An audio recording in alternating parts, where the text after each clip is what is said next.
Hamming out all badass, hamming out all badass. That's right. What's up, everybody? Another episode of Jamming Out All Badass, or like Dylan says, hamming out all badass. Thanks, everybody, for tuning in. Those of you here with us live right now, appreciate it. Those of you that are watching this on YouTube replays or whatever, appreciate you guys checking it out too. Go ahead and tell everybody about the show right now. It's Sunday at 7:05. Ain't shit going on. In a good mood. Astros won today. Hell yeah. As I said, this is Jamming Out All Badass. Today is Sunday. Sunday, Monday, happy days. Gonna do something a little different today. I'm gonna have somebody helping me guest host. My buddy Charles, I'll bring him on here in a little while to talk to the guys. Fraser's not here today, but watching it in the pool, badass. Yeah, no V8, man. I got water today. I almost got my V8, but I decided to go with water today. Again, thanks everybody tuning in. It's gonna be badass. Insecticide, one of my favorite bands, and also just two badass dudes I've got to know well over the years. So it's gonna be cool. Also have another segment today. Got my buddy Ray coming on. Talk about he's brought an album along with him just to talk about it, tell you why he thinks it's badass. Fraser's currently on his way to either Hobby Airport or International George Bush, whatever the hell it's called now. So he claims. That's what he told me. I told him I fired his ass. So he'll have to make up for it somehow. But yeah, he already messaged me. I don't know how many times today. But yeah, Fraser's not here today, but actually I got my buddy Ray. He's going to be talking to us about an album. Fraser's irreplaceable. Yeah, man. I just gave him a hard time. He'll be back probably Wednesday. So anyway, how's everybody doing? Again, thanks for joining. Sunday, Monday, happy days. Got my water. What are y'all doing? What are y'all up to? What have y'all been jamming to?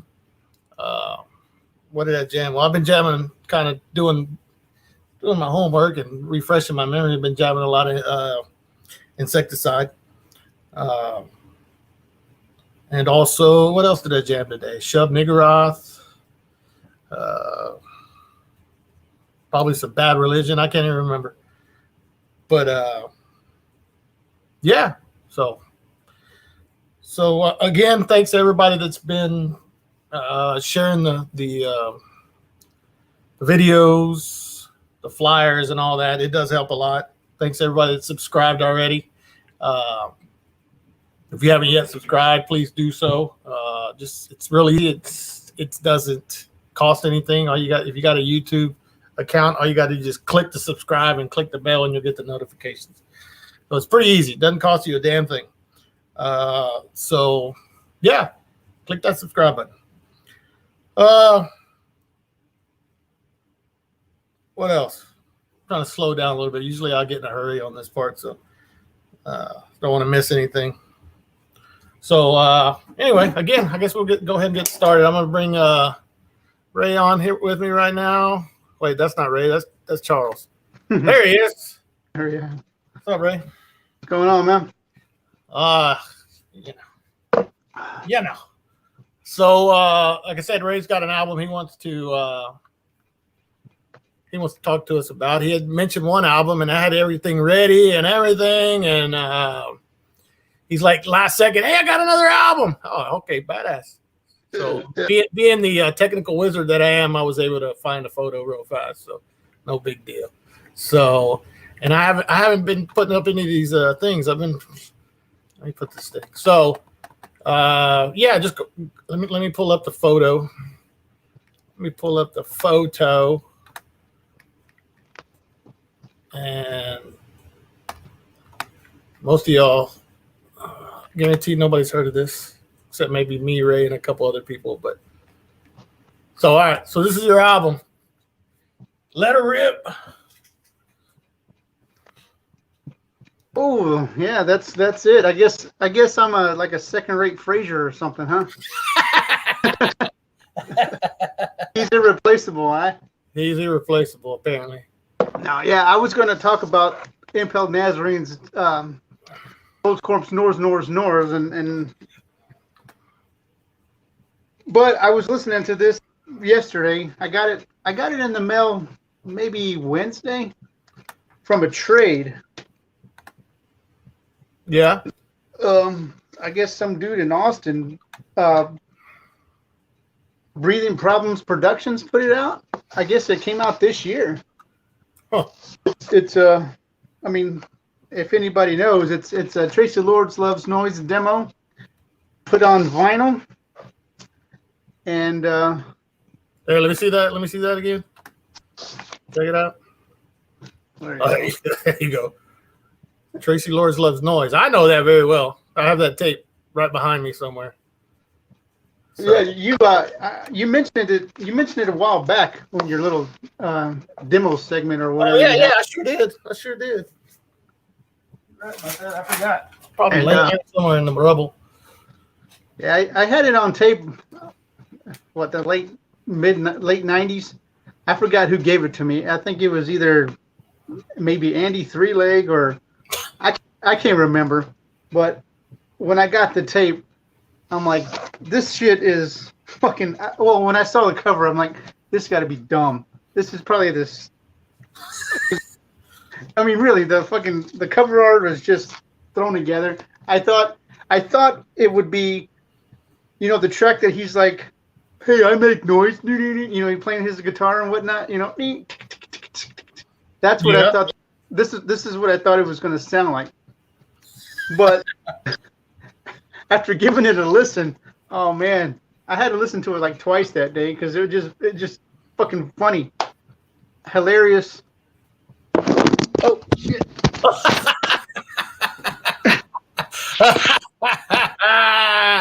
I guess you kind of are like Frasier. That's some shit Frasier would do. Oh goddamn!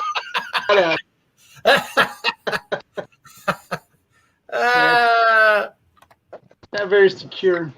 That was great. Anyway, man, this.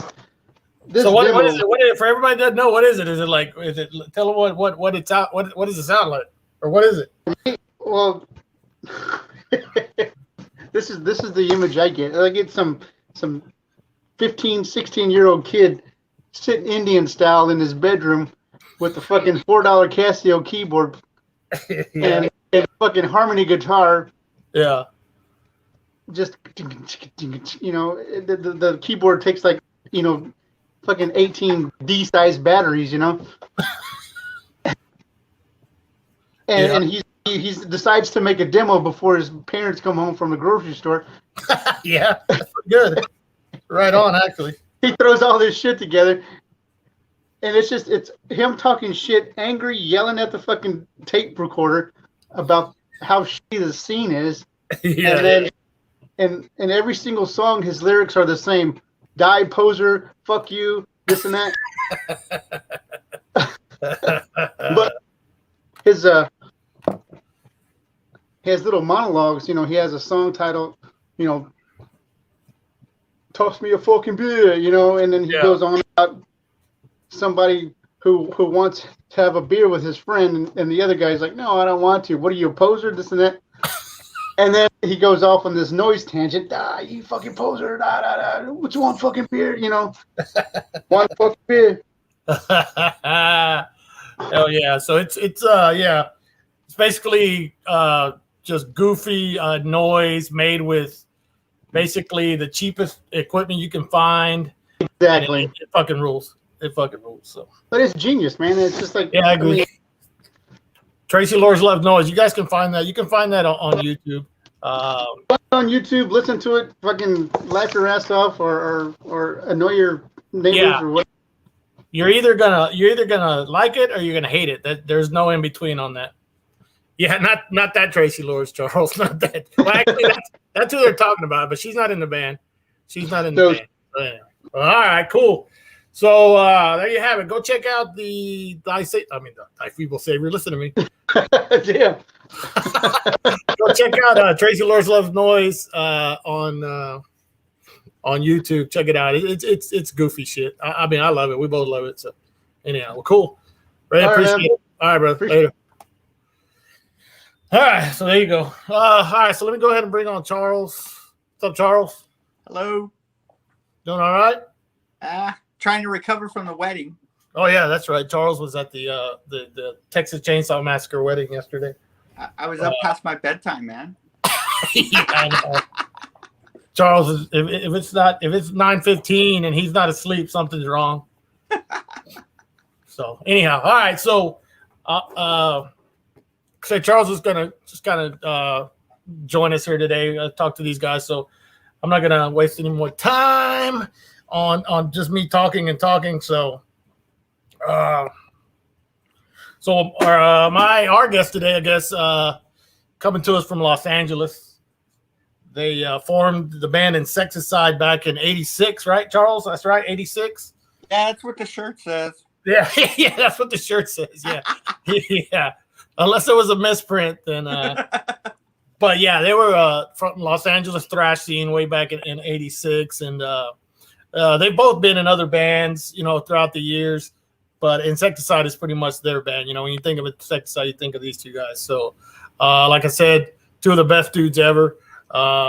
So let's go ahead and give welcome to Gimmi and Sherman. What's up, guys? Hey, bro. What's up, they man? say the hammer will fall today, motherfucker.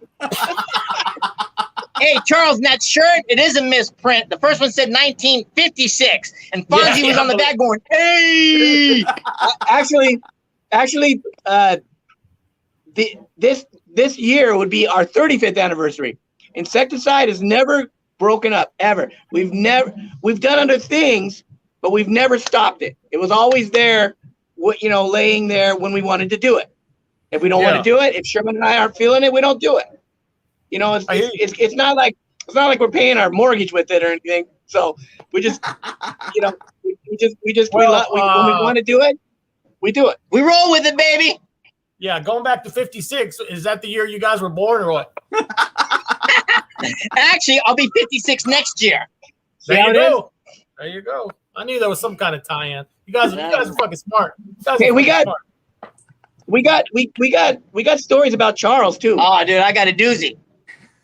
Hey, man, you know what? Before we actually really get rolling here, before we really get rolling here, man, we were hoping that to pay homage to the great state of Texas of America, United States of Texas, a great loss to the scene, and a very hard day for the Insecticide camp was the day we lost Wes Weaver. Yeah. Yes, so we wanted to take our hats off to him, and wish his family and all his friends, especially you guys in Texas, man, what a fucking great loss that was, and just absolutely. I wanted to get that out there before we rolled on.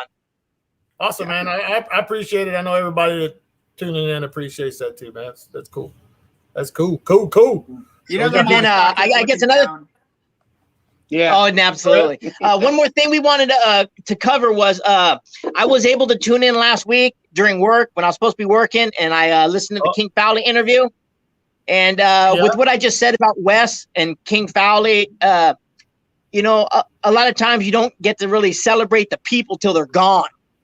So we thought in honor of King Fowley, what Insecticide was going to do today during this little telecast that we're doing is we got a new decal coming out. The kind that you rub on the windshield. The kinds where you see like the little people in the family. We got a decal like that coming out.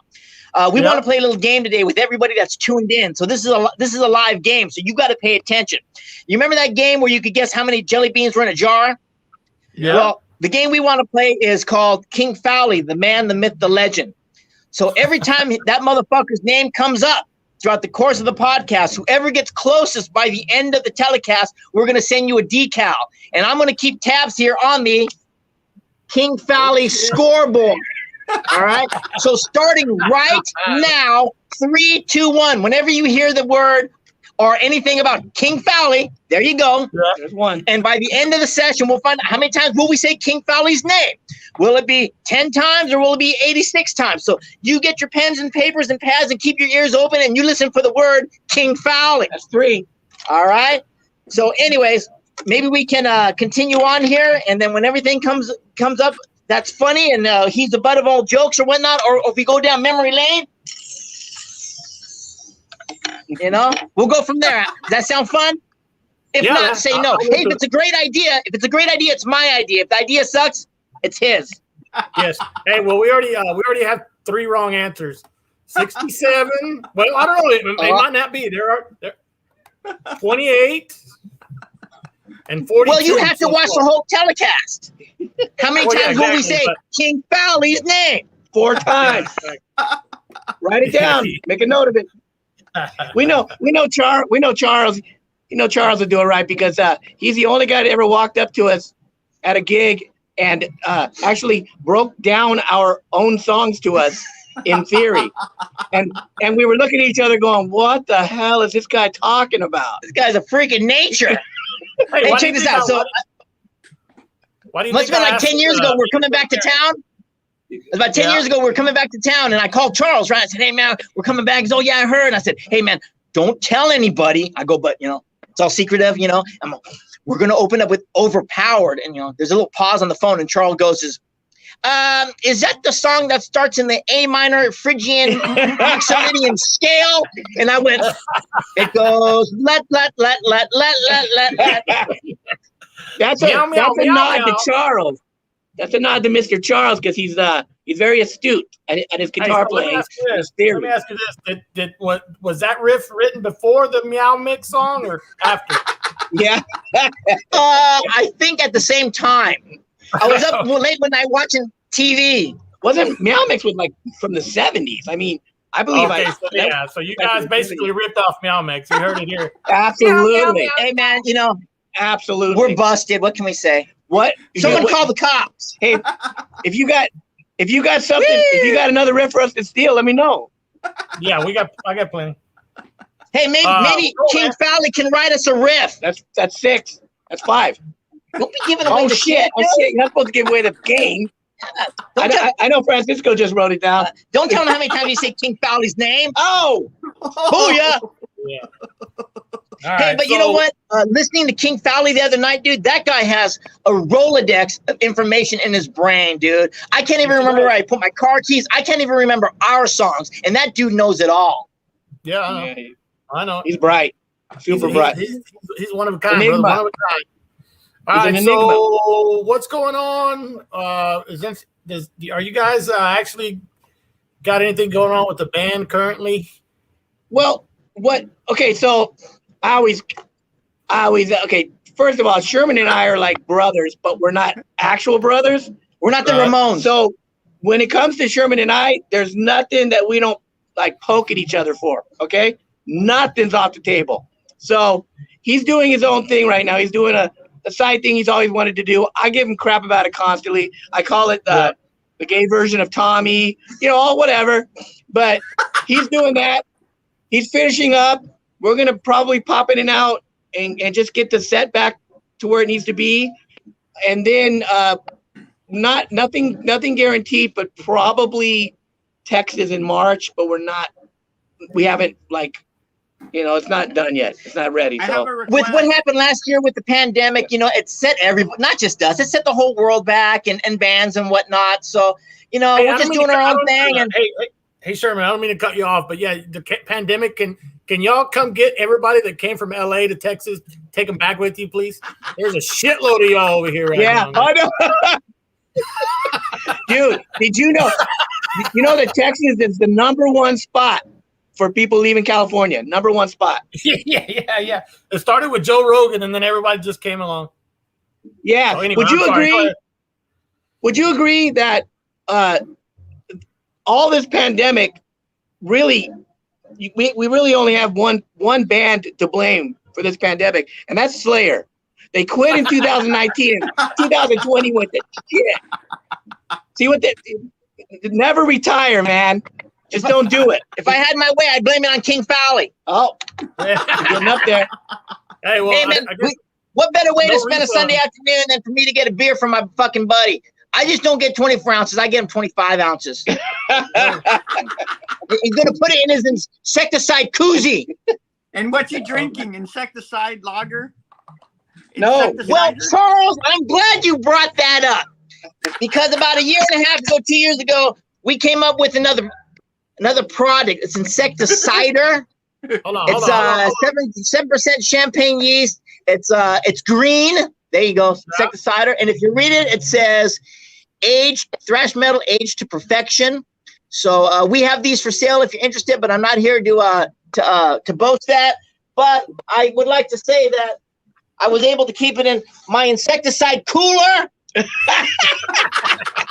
We're both for sale too if you're interested. But hey, anybody out there want to buy a mag?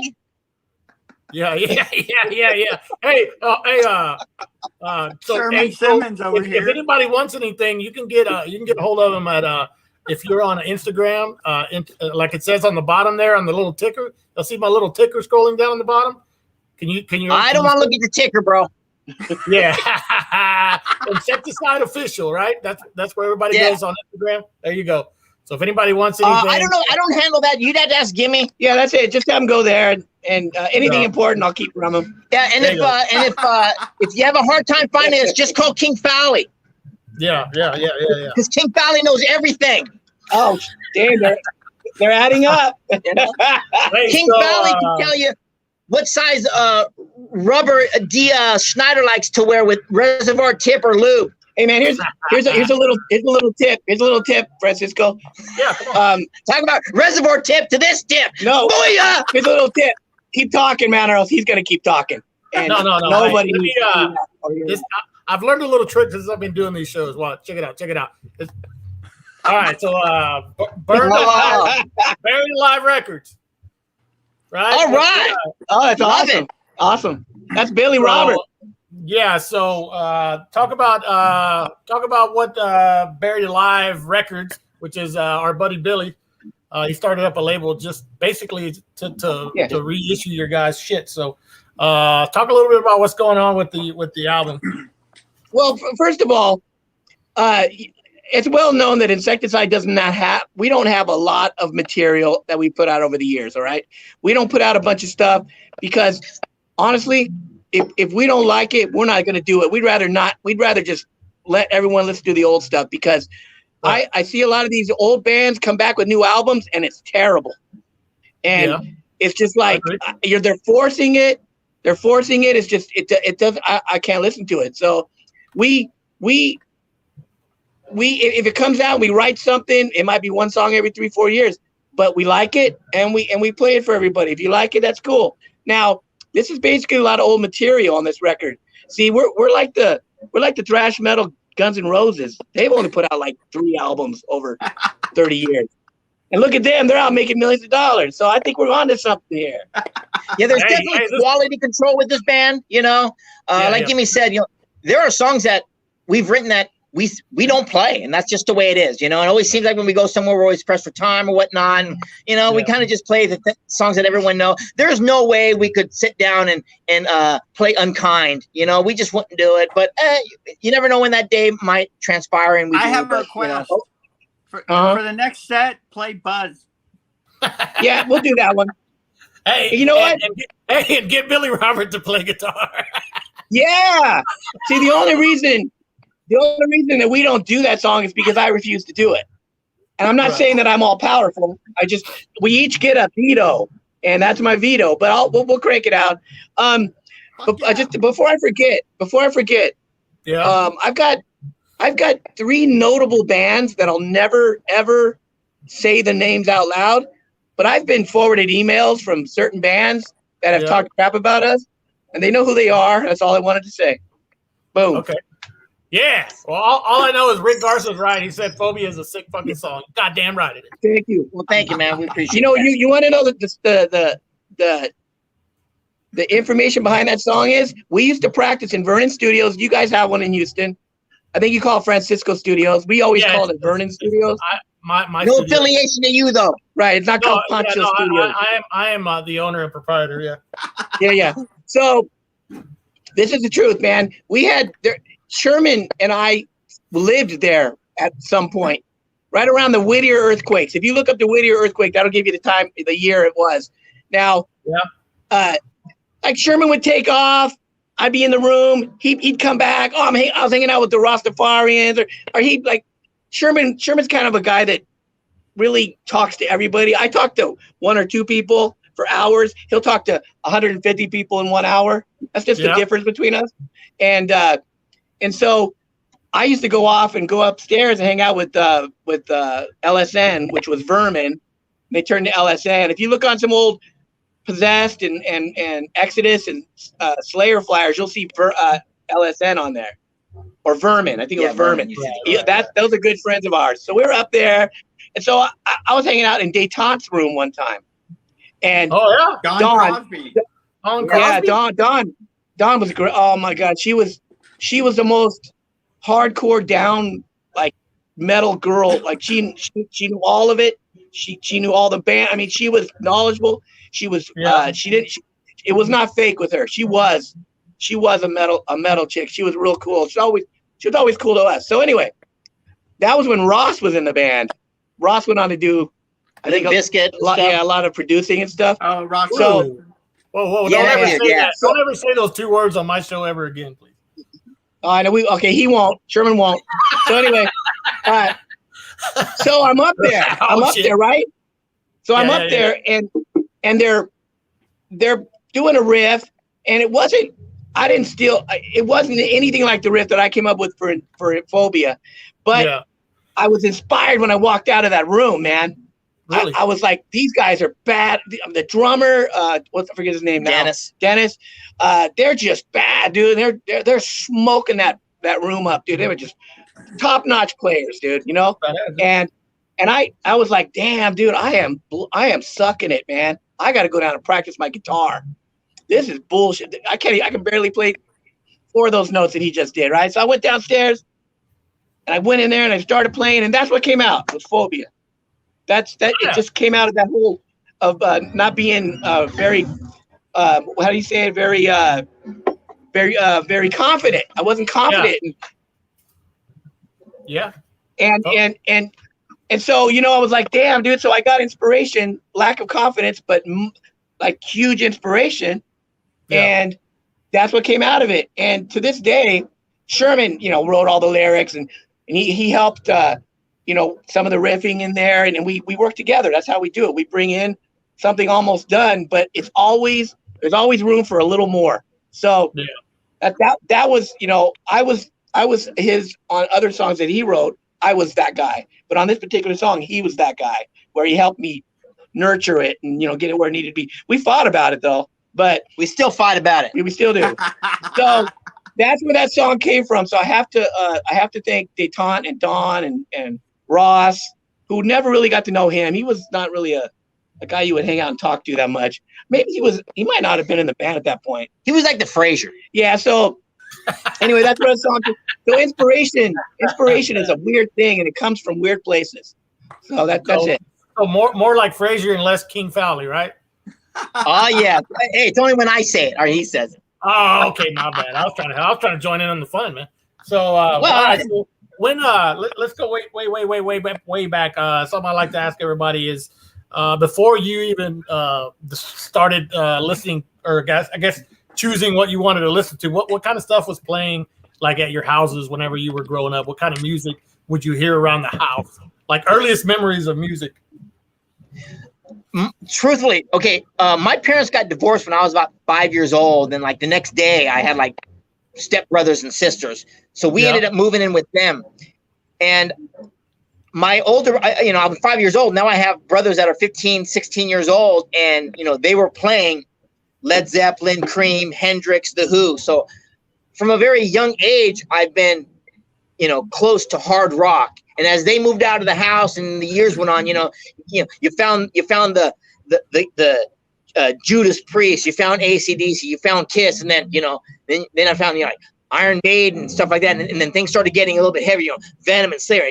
The ball just progressed and rolled. But the first hard rock album I remember actually listening to, where I actually picked up the cover and I looked at it, I shit you not, dude, was the Who's Next. And I remember thinking to myself, these guys are going pee-pee on that building. It's not a building, it's a monolith, but I'm 5. Come on, me, bro.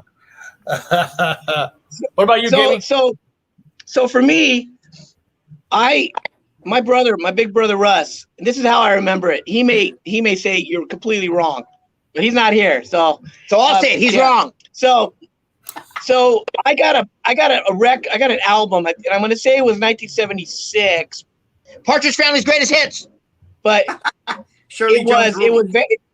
it was Van Halen's first album, and I remember I had already Sabbath, all that. I mean, all that was in. If you're a teenage kid in the early '80s, late '70s, Sabbath is already part of your DNA. So that but Van Halen, and I heard this guy play.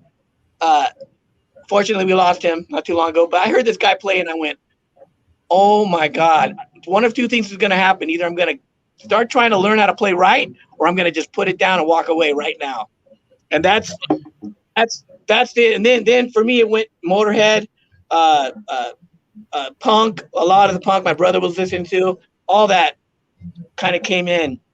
Yeah. And then I would say what really blew the doors open for me was after Iron Maiden, Praying Mantis, Saxon. Saxon, it hit me like a ton of bricks, man. Oh shit! And wow. Yeah, and I was like, oh my God, these guys are doing it right. And that's when I heard Metallica. Metallica opened up another 10 steps. Yeah. And that's when I met Sherman right there. And then Slayer. I'm glad you said that. I was about to ask. Talk about how when you guys kind of joined at the hip for a long time. When did you actually meet, like, initially? I'm gonna let Sherman tell you. Sherman's gonna tell you the first time we met and didn't know we met. Okay, so I'll let him tell that story. Okay, so he's right. So Saxon came to town. It was their first time in America in Los Angeles. At the Whiskey. They did 2 nights at the Whiskey. One night Rat opened up, and one night Metallica opened up. I had to go both nights. And I remember on that Saturday, I didn't have any money, so I had to watch my mom's car to get money to go to the gig. And that night that Metallica played, it was Mustaine on guitar, McGovney on bass. And for some reason, I just remember James just playing, just singing. He had a yellow bandana on his wrist. He was singing. Wait, hold on. Don't just gloss over that. You saw them and spandex. He was wearing spandex too. You saw them with Mustaine and McGovney in the band. Is that what you said? Yes. That was like the first show, wasn't it? Probably. I think they had done some other shows in Orange County, like at the Woodstock and Radio City, but this was the first time I saw them. Dude, they sucked. They were horrible. Terrible. If you were going to tell me that in like 35 years it's going to be the biggest metal band in the world, I would say you're fucking crazy. Really? I was better than them, and I didn't even play an instrument at that time. Wow. How horrible it was. Well, anyways, they had played, and Saxon was playing, and Biff had thrown he wiped off his sweat and he threw it out in the audience, and I fought this dude for his rag, and I took it. You know what I mean? So we're gonna fast forward here real quick. Well, he bumped into me. He's not telling you. He bumped into me, and I looked at him like, "What's this curly-headed son of a?" I called him a couple names, and I just pushed him away. I said, "You ever?" No, I didn't. I'm just kidding. But he bumped into me. I just pushed him away like you do at concerts. I had to get that towel. And then now he's gonna fast forward to where we actually met. All right, so. Hetfield, you said Hetfield was in spandex and a bandana. Somebody wanted to know. A yellow bandana around his wrist. Okay, all right. They were terrible, dude. I have never worn a yellow bandana. Not even on the fucking yellow bandana day. Yeah.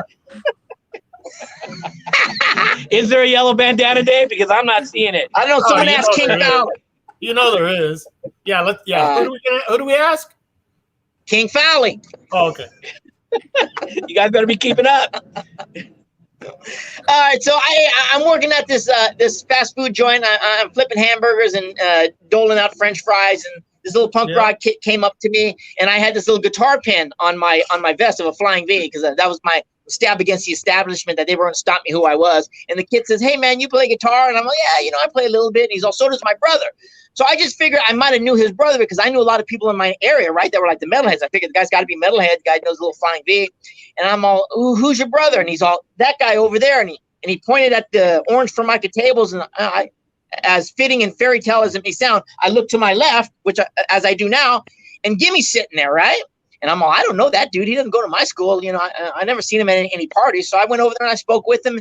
We just hit it off, exchanged numbers. And next thing I know, it must have been a couple days later, he had called me and said, "Hey, man, we're talking about playing guitar." Yeah, he came over and picked me up. But it was within that time we were finally up in my room, and I was showing him like my memorabilia of things that I had, you know, like Sirathungo flyer from the newspaper and stuff like that. And I said, "Hey man, check out this fucking towel I got from when Saxon was here." And that's when it just clicked. He's all, "That's you." And then after that, dude, The hammer. Hammer. hey, since we went down memory lane, Yeah. chicken pork fried rice, pick up $3. Hey, so the first two songs that we ever played together was Green Manalishi with the two-pronged crown, Not even all the way through. and was it I think it was the Scorpions. I'm falling in love. yeah, it might have been that one. Don't tell anybody. He already told somebody. Hey, Sal just joined us in the chat, by the way. Oh shit, man. Are there names across the bottom? Because I can't fucking read, dude. Yeah, no, I'm dyslexic. No, it'll show like right He here. says Saxon sucks, but that's Sal right there. Let her read it. Hey, everyone's entitled to their opinion. Hey man, here's the great thing about Sal. He always tells you he's gonna invite you over for dinner, but he never does. That's not true. Sal He says, or he'll say, "Oh man, you guys coming into town? Oh yeah. Oh well, dude, I'm gonna barbecue for you. Okay, man, great." Never. Hey, Sal, don't you got a car chase to be part of? Sal has left the chat. He left. He said, Hey, "Y'all play can't stand the heat. Get out of the kitchen." Hey, Sal, the cops are after you. Yeah, he said y'all played each other love ballads. Yeah. Anyhow, And all right, so we dedicate every love ballad to King Fowley. there you go. Hey, growing up in LA, did you guys ever like just beat up like glam metal posers or anything like that? Did you ever? What was it like on the Sunset Strip? Seeing all that going on at the time. I know you guys were walking around and shit. Yeah, that went on. I think that went on probably. You had things like Circle One, which was the skinhead group, and then they had it was like a gang. And you had the Suicidals. My buddy Del Vincent from Beowulf. He wasn't suicidal. They were Beowulf boys, but they had the suicidal little groups, and I don't know if Dale's on here if he's listening, but I told Dale one time that one time at the country club, there's a little coffee shop next to the country club, and I went in there, got a Coke or a Dr. Pepper or something, and I was sitting at the bar, and Dale knows this because I told him already, and Beowulf Boys Suicidal was very notorious in Los Angeles. All right, you see him coming, you just try to slither away, move back and let him go through. So. Because they weren't screwing around. And so it was like a movie, dude. I'm drinking my Dr. Pepper, and I see three shadows come up behind me.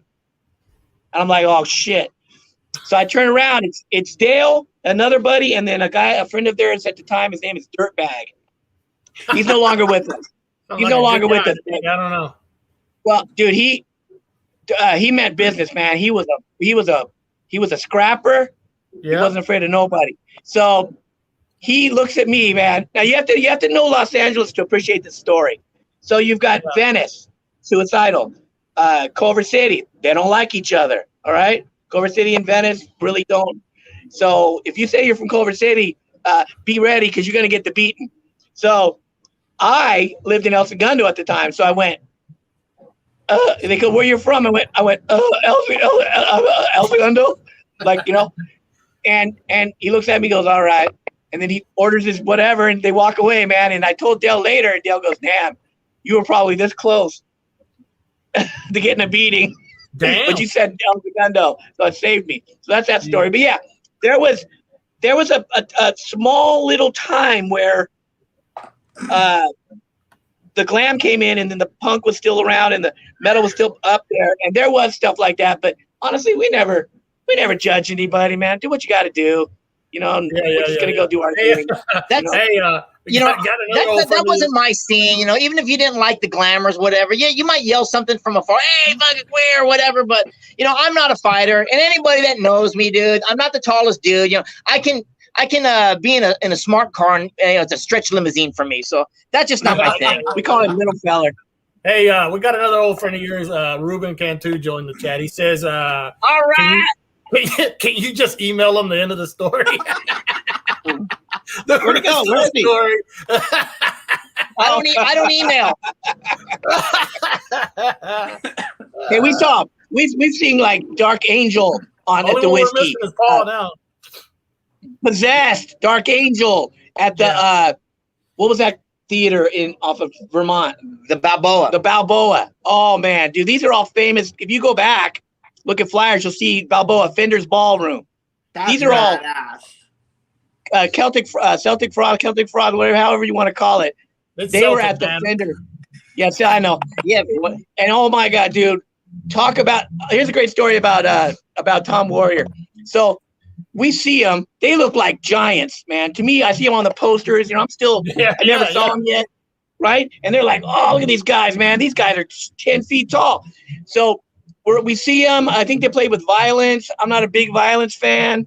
I'm not really a Bay Area fan. It's just not my thing. I appreciate I like the LA crossover scene. That's more of my thing. And yeah, of course. So anyway, so they blew. To me, they were way better, but that's questionable. It depends on who you talk to that night. You know, Violence kicked their ass, or Voivod, or whatever. So anyway, so I go, okay, shit, man. Me and a couple of my buddies. I don't think Sherman was there, and we went over to the hotel where they were, as you do. We, hang out, and they're on the bus, and they come walking out. He walks down the bus. I shit you not, dude. I've never seen a smaller person in my whole life. He came up to like my chin. I was like, what happened? I was shocking. I couldn't even talk for like half a minute. He's like smaller than Sherman. Yeah, when you look down at him, it's like an aerial photograph of a human being. So then he tells me, I go, hey man, big fan. I come in with the hand, right? Big fan. And the other guy goes, the drummer, I forget what his name is. He goes, he doesn't shake hands. So I went, oh okay. Hey, who was it? I think Buddy Daniel Shaw has a a funny story about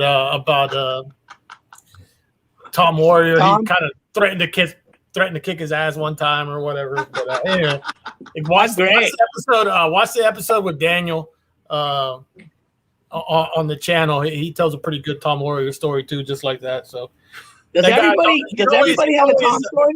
I think they do. Yeah.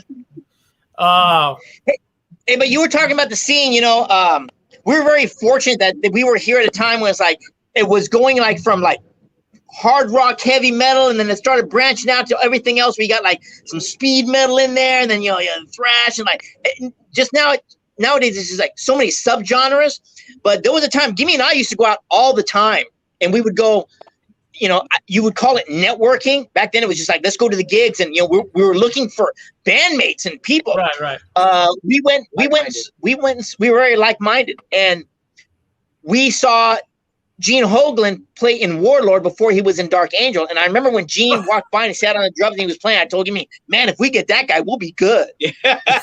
Hey, like Sal said, you saw Gene Hoglan when he only weighed half a ton. Oh yeah, that's right. He's not the Gene you see today for sure. Gene is the coolest mofo around next to King Fowley. Yeah, Gene's a great guy. We got great stories about Gene. So Gene lived in Long Beach. Now you got to understand. You got to know L.A. to get all this. Sherman, we like to call this. I call it the Whittier scene. Abattoir, Abattoir, MX Machine, Bloodlust, those cats. those you were know? all that Whittier scene. And so then you have the South Bay scene, which where we're from, is the South Bay scene. You know, Yeah, you got a lot of Heretic, you know, stuff like Silent that. Scream, Yeah. things like that. But- Guillotine. But they, Badass. but it was kind of like I never understood I never understood putting like art. I never understood art against art or music against like I don't like Battle of the Bands. I will never go to a Battle of the Bands. It should be camaraderie. I think it's the stupidest thing I've ever heard in my life. But Right. people do it, you know, whatever for whatever reason they think they're, you know, maybe cash prize or whatever. Hey, time out. Hey, you mind if I take a Hey, pee watch, break? yeah, go ahead. Okay, thank you. Yeah, go ahead. Go this ahead, is man. live. This is live. Go ahead. All right, thanks. Hey, man. So a great story. Here's a great story about Steve Gaines. Steve Gaines is a good friend of ours, so he'll appreciate this. Love Steve Gaines. So Not as much as King Pally. So Steve Gaines, he was singing with Bloodlust, and we went and saw him at the Troubadour. This is And a good story. I like this. it was Racer X. I think they opened for Racer X. You remember Racer X? I'm sure Charles does. Charles does. I'm sure I yeah. know Francisco knows who they are too. Anyway, heard. so Paul Gilbert, one of my favorite guitar players on the whole planet, and Steve Gaines is the greatest, man. I hope he appreciates the story. But His brother is in So he- Sniper. Uh-huh. yeah, not anymore. I think he quit the band, but Francisco He started Shaker, worshiping the man. devil finally. yeah. So he goes. He comes walking up. He's got this bag in his hand, right? And now you remember Bloodlust? They wore white tennis shoes, black pants, you know, black shirt. You know, that was their look.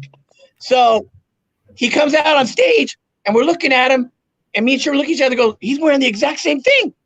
He had another, you know, he had his stage clothes, which were exactly what he was wearing in the bag, and he came out with his clean stage clothes on. And we never tell him this story because I don't know if he's sensitive about it or not, but we love it. And we thought it was great, man. We Yeah, never yeah, can yeah. forget that. All right, so if you got to go take a Gimmy's got to go around the corner to get next door. what? Does that make sense? I don't know. No, he No, I says mean, I'm long-winded. He's telling me I'm long-winded, but my Yeah, I got stories are I good. got you. All right. His stories aren't as good as King Pally's, though. All right, so let's talk about the first demo. You guys Okay. have any memories of recording? The recording Well, sessions? hey, Francisco, the picture you're showing right there is not the first demo. That's the second Well. one. Yeah. No, Swarm Kill would be the first. Yeah, that's so what happened was the first demo that Gimmi and I cut, we had a singer. I was bass, Gimmi was guitar, and the drummer from Vermin, who was later the drummer for LSN, who's thanked, by the way, on the back of Haunting the Chapel for Slayer, was the drummer. We had a singer. Well, we got rid of the singer, and then I took over, and then we got another drummer, which was Sean Hill. Which is the track that you'll hear can find on New Renaissance Thrash Attack. That was Sean Hill. And if you look at Sean Hill, Francisco, I sent you a picture. He looks like Rudolph Schenker. Yeah, he does. Yeah. Oh, you know what? You did. Hold on. Let me check it out. Let me pull that picture. You could have fooled, like I said, you could have fooled me. That dude looks exactly like Rudolph Schenker in this picture. Hey, He's no longer with us. Yeah. R.I.P. Man, he's no longer with us. but Yeah, that Sean demo- passed away. That's it right there. Yeah, Was the you demo think with they the were taking a vocals? picture with? Was the demo with the vocals on that Blower Records reissue? Yes. That is Norman Bates. That's Norman Bates. We won't tell his story. No. We got a great story about him, but we're not going to tell it. How long ago was this photo? What was going on here? That was probably 1985. That's before we even knew what our name was. Yeah, you know what? Yeah, it's just those back then that little time period, it gets really intertwined. You know what I mean? Yeah. Yeah. Because we even had right after this guy, Sean Hill, we had another guy play with us. And he was in a band he was in Harry Carey, which was like a punk band from our area. And he was also in a band called Magnum Force. And Magnum Force had like a Polynesian guy who like would juggle knives and fire. And I'm sure King Fowley would know of Magnum Force. I've heard the name. Isn't that a Yeah, condom? Was that Isn't that a condom? Magnum Force? Magnum Port? I think it is. Sean Hill? Sean Hill later, he went on and he did, I don't know, there's this Aerosmith cover band like 10, 15 years ago. They were the top-notch cover band. They would get paid to go jump on planes because and he ended up playing in that band. One of the things about Sean is he was in Chicago. He had a rare disease, like this rare thing, like a blood thing. He was in Chicago playing with them, and he died on tour. Damn. Yeah. With Aerosmith in Chicago, the Aerosmith cover band in Chicago.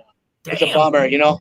And then after Sean, we got the Tony guy, and then we were able to recruit Rich Rowan. Yeah. Rich Rich Rowan, Rowan? who, as you said, King Fowley told you that he was in the band Predator. Yeah. Whoa, hold on, With Jeff before Prentice. you go on. All right, so blew my mind that Insecticide has a tie to this album. Or to the, Yes. not the album per se, but Yes. the band, The worst album cover ever. We know her. That was his wife. No, that was his wife's sister. That was his wife's sister. Who's that? The drummer? That's Jeff Prentice, lurking, and the girl that's walking is at the time was his wife's sister. Yes. That was Wow. done probably. That was probably Hermosa Beach. Yeah, it is Hermosa Beach. Yeah, right there under the pier. I took Sean. I think I took Charles to Hermosa Beach. We were on that pier. I was there. We were there. Yeah, we So had what is we the, had lunch. again? What is the connection between Insecticide and Predator? That after that album came out, he got a drummer named Rich Rowan, and Rich Rowan ended up playing in LSN, and then Rich Rowan came to our band. Now, Rich Rowan before Predator was in a band called Britain Drive. Lame. Yikes! Hey man, Wait, hold on. everyone's got a couple mistakes. Everyone's got a mistake in there. Hope you're listening, Richie. So the guy on that cover, the creep on the cover is.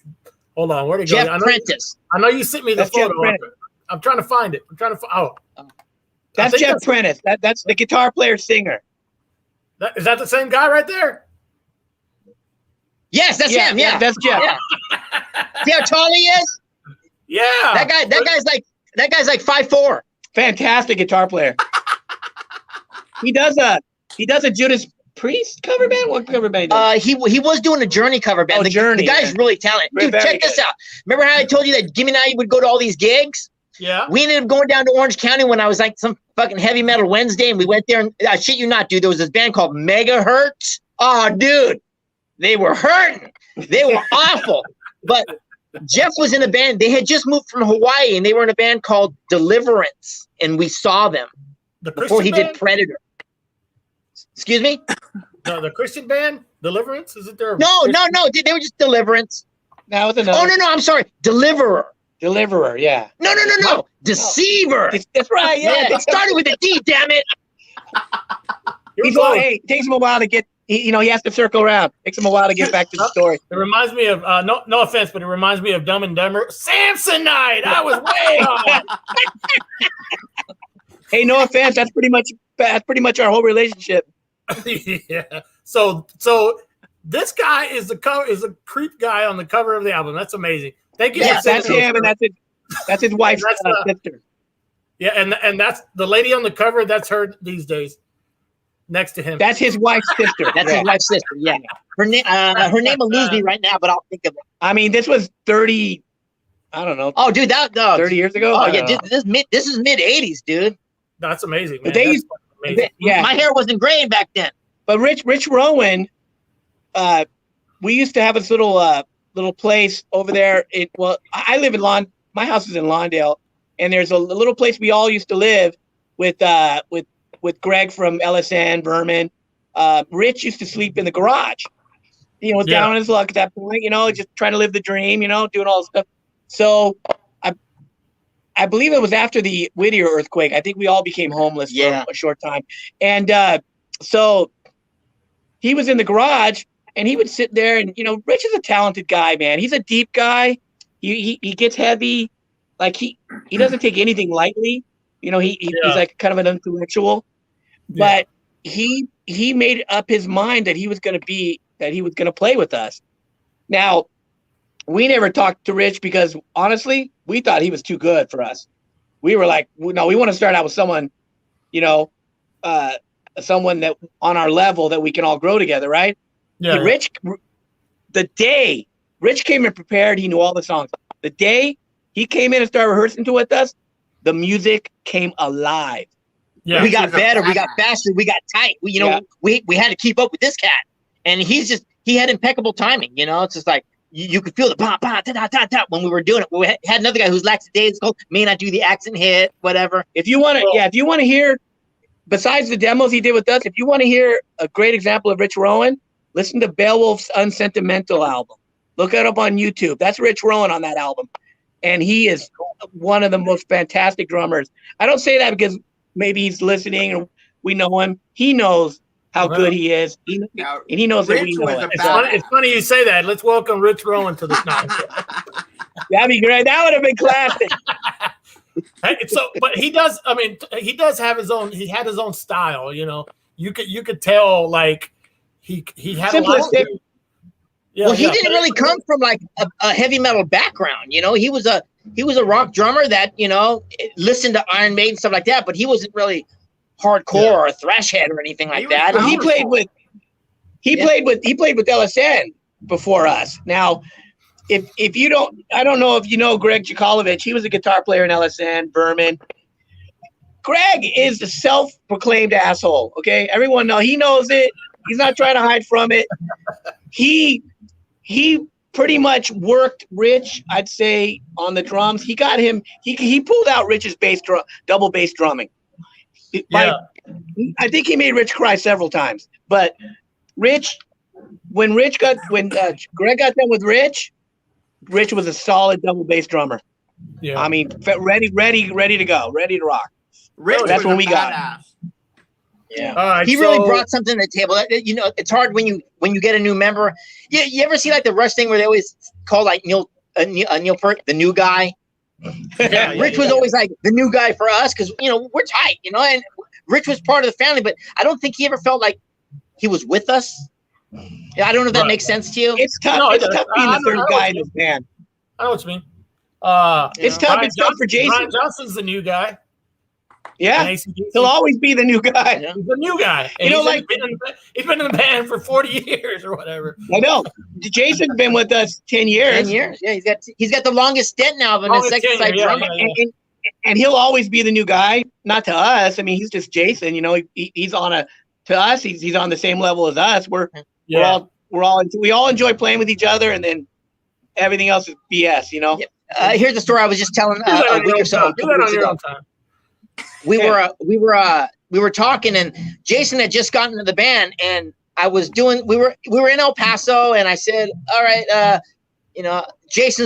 Alex is gonna start this new song, and you hear him from the background, he's all, it's Jason. When you hang out with someone for a long time, he's always behind me, I'm not looking at him, hey, Alex, go for it. It's Jason. By the way, Sherman went on to do that about 50 more times. Which Jason set him straight. Which coincidentally is the amount of times he said King Fowley so far. I'm write it down. What happened? He just said King Fowley. Oh, write it down twice. Twice, dude. No, it's only him, right? That's it. All right. Okay. Let's you guys let's talk about your live shows. Your live shows are always pretty, very energetic and you guys rip it up. So I got some. See if you go back down memory lane with some of these old shows. Let me see. Which one can we start with? Let's start with one in Houston. Why don't we? Okay, we'll start with this one since it was a tour. Right here. Oh yeah. That was dude. That was probably around the 90s, right? Yeah, with Hardcore 918V and Crueler. Wow. Yeah, if I'm not mistaken, on that particular tour, the drummer for Hardcore 918V, Dinas, he also doubled for us on drums because we had lost Rich at that time. Yeah. Right, exactly. But I think is this one of the ones you gave me, Charles? No. Okay, I got That's some. badass though. Actually, no, I got. I know this I from haven't. Kevin G. Shit, Kevin G. When was the last I time you forgot saw about that one. Yeah, man. Who gave you that flyer? King Fowley? King's got it all. Hey, man, that dude has a collection of. Well, when we were at his house back in the late '80s, man. Oh man, that dude had a demo collection that would stomp anybody. And the only collection I even saw that even rivaled that was Brian Slagle's collection I saw back in like '83. Yeah. Holy shit. Was this a tour you guys that did with 98 with Hardcore 918? Yeah, that would have been the summer. That would have been the summer in talks, 1990. Especially if Hardcore was with us, because that's why they were with us, because Deanish pulled double duty. I remember that show. Yeah, that was great. The Morbid thing. This must be the photos from that show. Then I got a couple photos from that show. Damn, bro. Yeah, I got it from your buddy Billy Hinkle. Send it to me. You might have seen it. Billy Hinkle. Oh yeah. There's Deanish in the right at the top corner there. That's the Axiom. Yeah, that's one of the. I don't want to say famous because we're not famous, but that's one of the most notable photos that we have. If you view in on my strap, you see I got the little studs on it. Hold on. You see all the little studs? Give me a sec. I had to take them off. See the studs? Yes, sir. I had to take them off because they all turned green from all my sweat. Look at those youngsters. Holy shit. Who are all these kids? I know. I still have that guitar. Do you really? Don't buy. You don't have to buy a lot of guitars, but just don't sell them. Buy them and keep them. Hell yeah. That's a good Well, picture. actually, I got another photo from that show that I got from Billy. Hold on. Billy took that picture? Billy Hinkle. Badass. He gave it to me. There he is. Deanish. That's him. Yeah, that's great. Yeah, I wonder if Deanish is listening. I know that's a cool shot though. Deanish is a monster. Yeah, it's a great shot. drum. Yeah. Hey, Billy he came from more of a punk rock background. We got the answer. That's when they were lucky enough to meet me. He did take that photo. All right. Well, they were lucky enough to meet the great Pancho Puido. No, not me. You met Billy Hinkle that day. Oh yeah. Oh, we got stories about Billy. Right. I think we have more now. I mean, I think every week we get a new one. I love Memory Lane. Memory Lane. Yeah. So hold on. Where's it at? I got another one in here. Where'd it go? I have several shows from flyers from the Axiom. How about the MOD show? Let me see. Do I have that in here? I've been sworn to secrecy. We're not supposed to talk too much about the MOD show, but is that the one I where know nothing? No, we won't say the guy's name that will get mad at me if we talk about it. Oh, look, he is tuning in. Summer in talks. Yeah. Wow, I forgot about that. A shirt. Deanish. I think it's true. Deanish is here. Yeah, that's Billy. Billy sent me that photo. That's the T-shirt. Billy has all the. I think he has a shirt for every tour. I asked him to come on because I know him and Charles are like the Insecticide fan club guys. You know what I mean? So is Billy coming in or what? I know he's here. Is he coming on? I asked him, but he didn't. Hey, Billy, Charles, shouldn't you be getting ready for bed? Yeah. So, Billy, if you want to come on here, let me know. I'll send you the link to get on. You're going to hear Charles' mom. Charles? It's getting late. Oh, wow. That's cool. Oh, wait, hold on. Here's another one he gave me. Oh, yeah. The two people that have the most collection is Charles and Billy. They're very kind to us. They have more shit than me. That's awesome, man. I'm a hoarder. Deanish is probably jumping around right now if he's on. I think he said he was on. He's on here. That's awesome, huh, Deanish? Look at that thing, That's dude. badass. Wow. Yeah, he's on. I used to have one of those. What happened to it? I got fat. Next time you go to Billy's house, you can just take that one. Yeah. Hey, man, but you got to tell Billy when you see Billy, you got to tell him to take off his goggles, because it makes you go cross-eyed staring at him. You remember that? You remember that story? We were all at Billy's house. Billy's mother and father are very gracious, and they allow us to stay there whenever we need to. And they're always great to us. She made us cupcakes the last time we His mom made his cupcakes last time we were there, which was awesome. I pounded like 2 of them right away.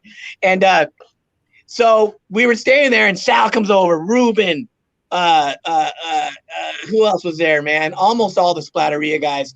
But Yeah. so Sal, Sal, man, Sal's a petite flower. He's not loud.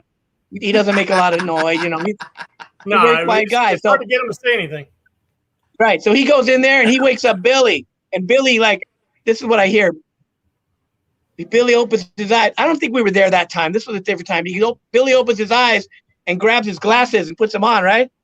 And all I remember Sal telling me was, "Damn, I didn't know you wore goggles to bed."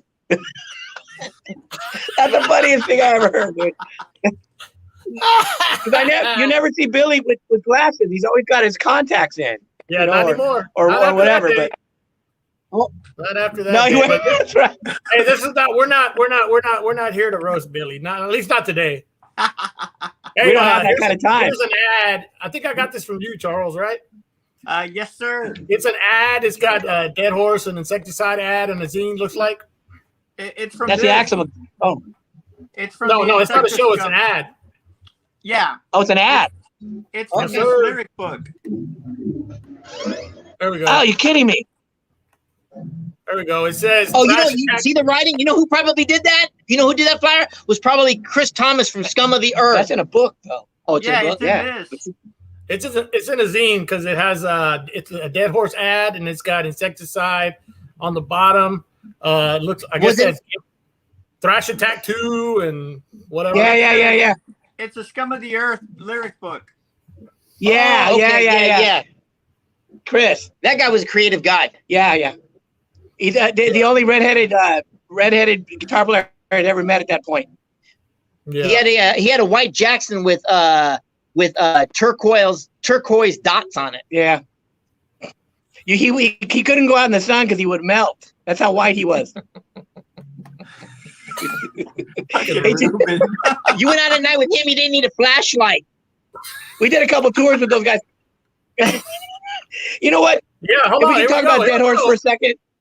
I like when the show when you guys like actually know what the hell I'm going to talk before I talk about it. That's an Insecticide. Oh, wow. That's because we're telepsychic. Yeah, you are. Yep. So talk a little bit about this story. Talk a little bit about this story. I got this from Charles too. Okay, well, That was the tour. I had met Chris Tong. You want to tell the story? This is a good one. I was jamming with Scott Owen and Eric Brett from Hyrax. And Scott Owen was talking to this guy over the phone from Texas. And they hit it off really well as friends over the phone. So Scott told him, come out to LA and be in the band. And they were jamming at my rehearsal hall. So Chris Thomas gets a plane ticket, flies out to LA to join Hyrax. Mike Trujillo. Hey, Mike, what's going on, dude? We haven't gotten to your ass yet. But anyways,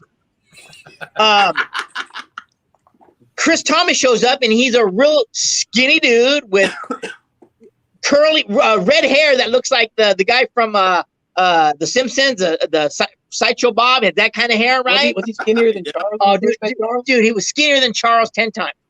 And he had a white Jackson with turquoise dots all over it. And Scott, that wasn't metal for Scott. He thought he had tattoos or whatever. Got all mad. And Scott brought this guy all the way out here to be in the band. And I'm like, dude, you told him he could be in the band. And just because the way he looks, you don't want him in the band anymore. And we're out in the hallway, and Scott says to me, he's all, my dick is bigger than his arm.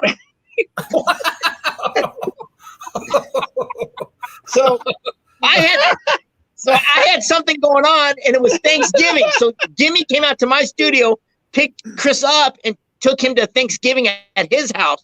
And then Chris ended up going back to Dallas. And then, we reconnected. And Chris, bless his heart, man, that guy pushed, that guy persevered for his band. He was totally into it. He was creative, and he always added us to his stuff, such as you see. And we thank him for that, man. Yeah, for sure. He was a great guy. Unfortunately, Scott didn't just like the way he looked. I guess he didn't want a red-haired guy in his band. I don't know. But Chris was a good guitar player. He was motivated. He was driven. and it just didn't pan out for him, but he became our friend. And the last I heard from Chris, I guess he was a chef like out in Louisiana somewhere, I take it. One time we were on tour, we were down in McAllen, or we were on our way, and something happened, and the singer was with us. I don't remember his name. Mo was with us. So he came out and did a couple songs with us. We were like on the stage made out of plywood, and it was moving. It was like bouncing and like playing on a trampoline. Yeah. So he comes flying out for proven guilty, man. Like he's in the air 5 feet, dude. He starts just wailing on the song. And I remember the night Chris and they all showed up. Chris and the drummer Robert, and they all showed up. And I tend to make people mad sometimes. I'm a smart ass, so I made Chris mad. He called me fat ass, and that was the end of it. Damn. I mean, all right, it was all good, man. I said, okay, I am eating too many burritos right now, so you might be right. Hey, I got a good story about Chris. We were in College Station, Texas playing, and we're playing a strip mall like in this bar. And, there were metalheads there, but there were also patrons of the bar that go there all the time. It was a real mall, not a strip mall. It was a big mall. It was the inside mall. And there was a guy sitting in the back, a hillbilly hick, that this is his bar, and he was heckling Scum of the Earth. Well, you got to have thick skin. We have fun. It doesn't matter what you yell to us or whatever. I don't care. We're there to have a good time. Come to the show, have a release, go home with some laughs, whatever. There's no offense taken, none needed. And Chris could not handle what this guy was saying. So all of a sudden, Chris gets out of hand and he points at the man and he's calling this guy all these derogatory words. And he says, I got 15 friends here that's going to back me to help you kick your ass. Fat man. You call him fat man. And as soon as we heard that, we were all looking at each other. We all just like backed up. He started leaving. And he was by himself. You had to see it visually. It's funny when I see it. That's our probably our favorite T-shirt. Oh, yeah, that's a good one. Yeah. Yeah, that's a fumigation tour. Yeah, hold on. Yeah, that's the tour dates. That's all.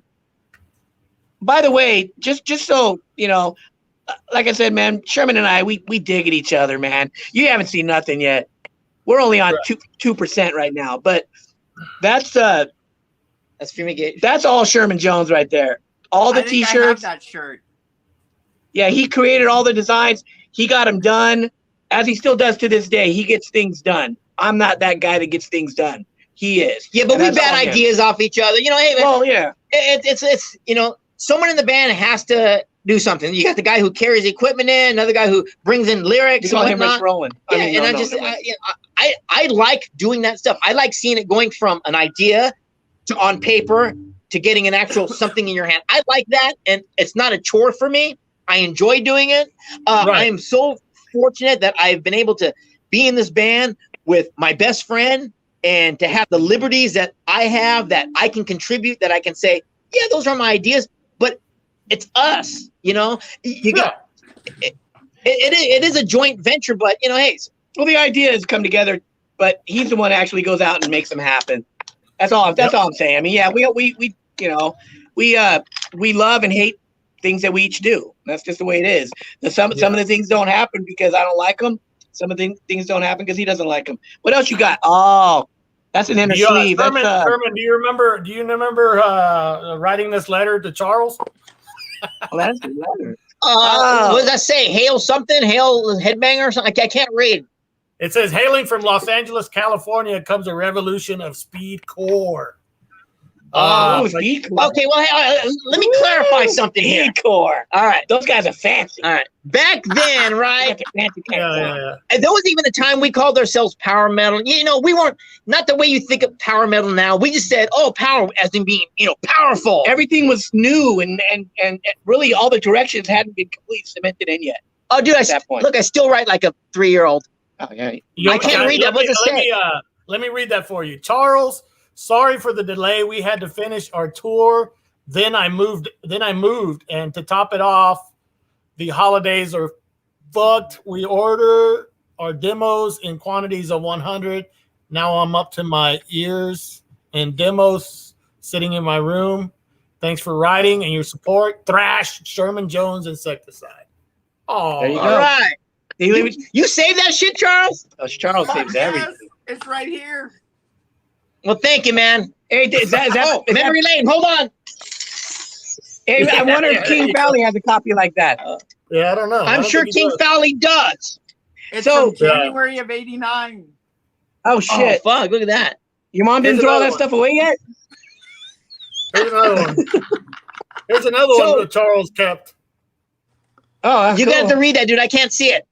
Yeah, no. Charles, what's up? I guess you know we'll be back on September 2nd at the Axiom. Hope to see you there.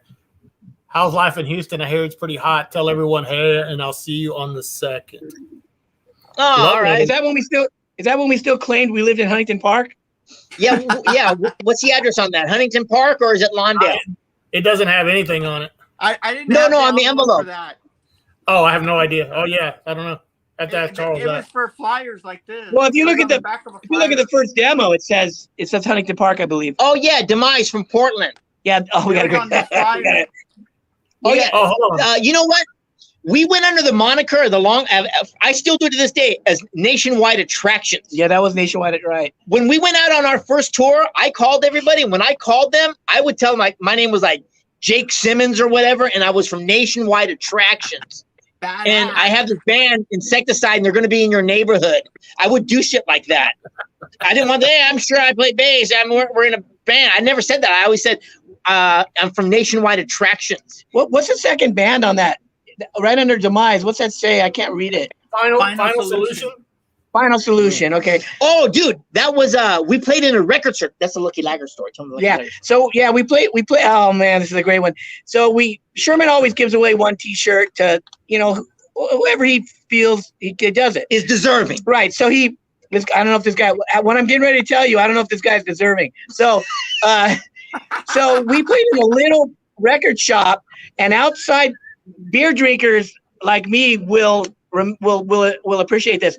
I'm looking outside, and I'm playing my ass off, and all I see is the Lucky Lager sign, the big L from the Lucky Lager Brewery right across the street. So Sherman gives the promoter or the owner. He was everything. He was the promoter. He was the owner. He owned the thing. Dude, And he gives them the T-shirt. These are metal T-shirts, man. Insecticide. It's coming. So he gets it. He goes in the back. We're tuning up or not tuning, whatever we didn't do at the time. And he comes walking out, and I shit you not, dude.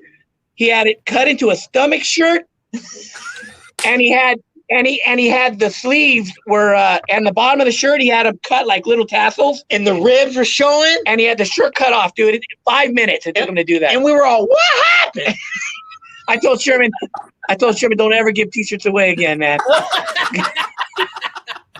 Dude, it looked like he was fucking coming out of Hot Topic. Yeah. Yeah, if he would have bought it. We it's didn't one have thing. Hot Topic back then. Yeah, exactly. That dude was way ahead of his time. That was a great show, though. That's amazing. That was our buddies in Demise. It was always nice that when we were able to hook up with a band that, like, when they came down here, we were able to do a show with them, and then when we went up there, they would take care of us. It's just, I still believe to this day, dude, anybody that has ever helped us or let us crash on your living room floor, man, you come out to Los Angeles, man, you can stay at my house. And I hope Mark Sawickas is listening. Yeah. He will watch it. He will watch it. He's working right now, but he will watch it. So check this out. I told us, first of all, growing up where we are, we're pretty much where we're at now is Gardena. We're 3 miles from Huntington Park. All the Slayer. We're in the ghetto, baby. So Tom Araya was a fixture. If you lived here, you crossed his path once or twice. So the guys from Demise, they come down, and they're gonna. We invite them down to do a show. Well, the singer, we didn't know. The singer was like Slayer was like a god. Starstruck, intimidated. So he comes walking in. We're at a party. He comes walking in. Tom Araya's standing there. Yeah. This guy, which I still talk to him from time to time. He's a great guy. He's a metalhead. He loses it, dude. Like, he can't believe he's in the same room with Tom Araya. We're like, Tom who? Look over. Oh, him? Oh, yeah. Okay, whatever. Yeah. He like loses it, man. I'm not a starstruck guy. I don't care about autographs. You don't need to. I don't want you to sign my record. I don't care. I do. Yeah, You're just a dude that made a pretty good record that I like. yeah, that's But true. Because I'm good. When he's around me, he doesn't get starstruck. So he's doesn't? not lying. But but anyway, we got a lot of stories like that. But some of those we're not going to tell for because we're different people now, and that was a different time, Hey, Viv wants to know about that banner behind you. Oh, okay. Well, right now we're actually in our jam room, and that's just the banner. That's just our banner for motivation. Oh, hold on here. Hey, but where are y'all at? We're in the rehearsal room at Sideshow. You've been here, Charles. Sideshow Studios. So- no, I know. I wanted. Yeah, you to Room say it. M for metal. Dude, that's the backdrop that we take with us when we play. Yeah, I know but- that. I was trying to get Sherman to say it was Sideshow Studios. Yeah. Oh, Sideshow All right. Studio. You mean Sideshow Studios? That's 2. Sideshow, that's 3. There's, Sideshow Studio. When Gimmi and I met, we were, I was probably at certain times of the year. He's a little bit older than me because of birthdays and whatnot. But He was 17 and I was 18. So we were teenagers, right? Now we're older and do this and that. But what was I getting? I lost my train of thought. Some of the stories we're not going to tell because we're with our ladies now, and there might be things we don't. They don't need to hear. Oh, I know what it was.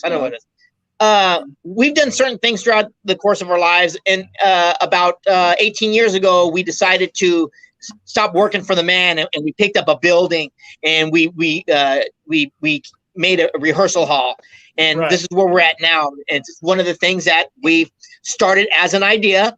Went around looking for buildings, got a broker, got a building, made rooms, and did advertising, and it's still rolling to this day. And it's Sideshow Studios, hence Sideshow, CIDE, like Insecticide. We don't stray too far from the umbrella, and it's just one of those things that Gimmi and I, we had an idea, and we lassoed it, and we ran with it, and we were gonna do a pretty badass place. It's a badass place. Thank you, bro.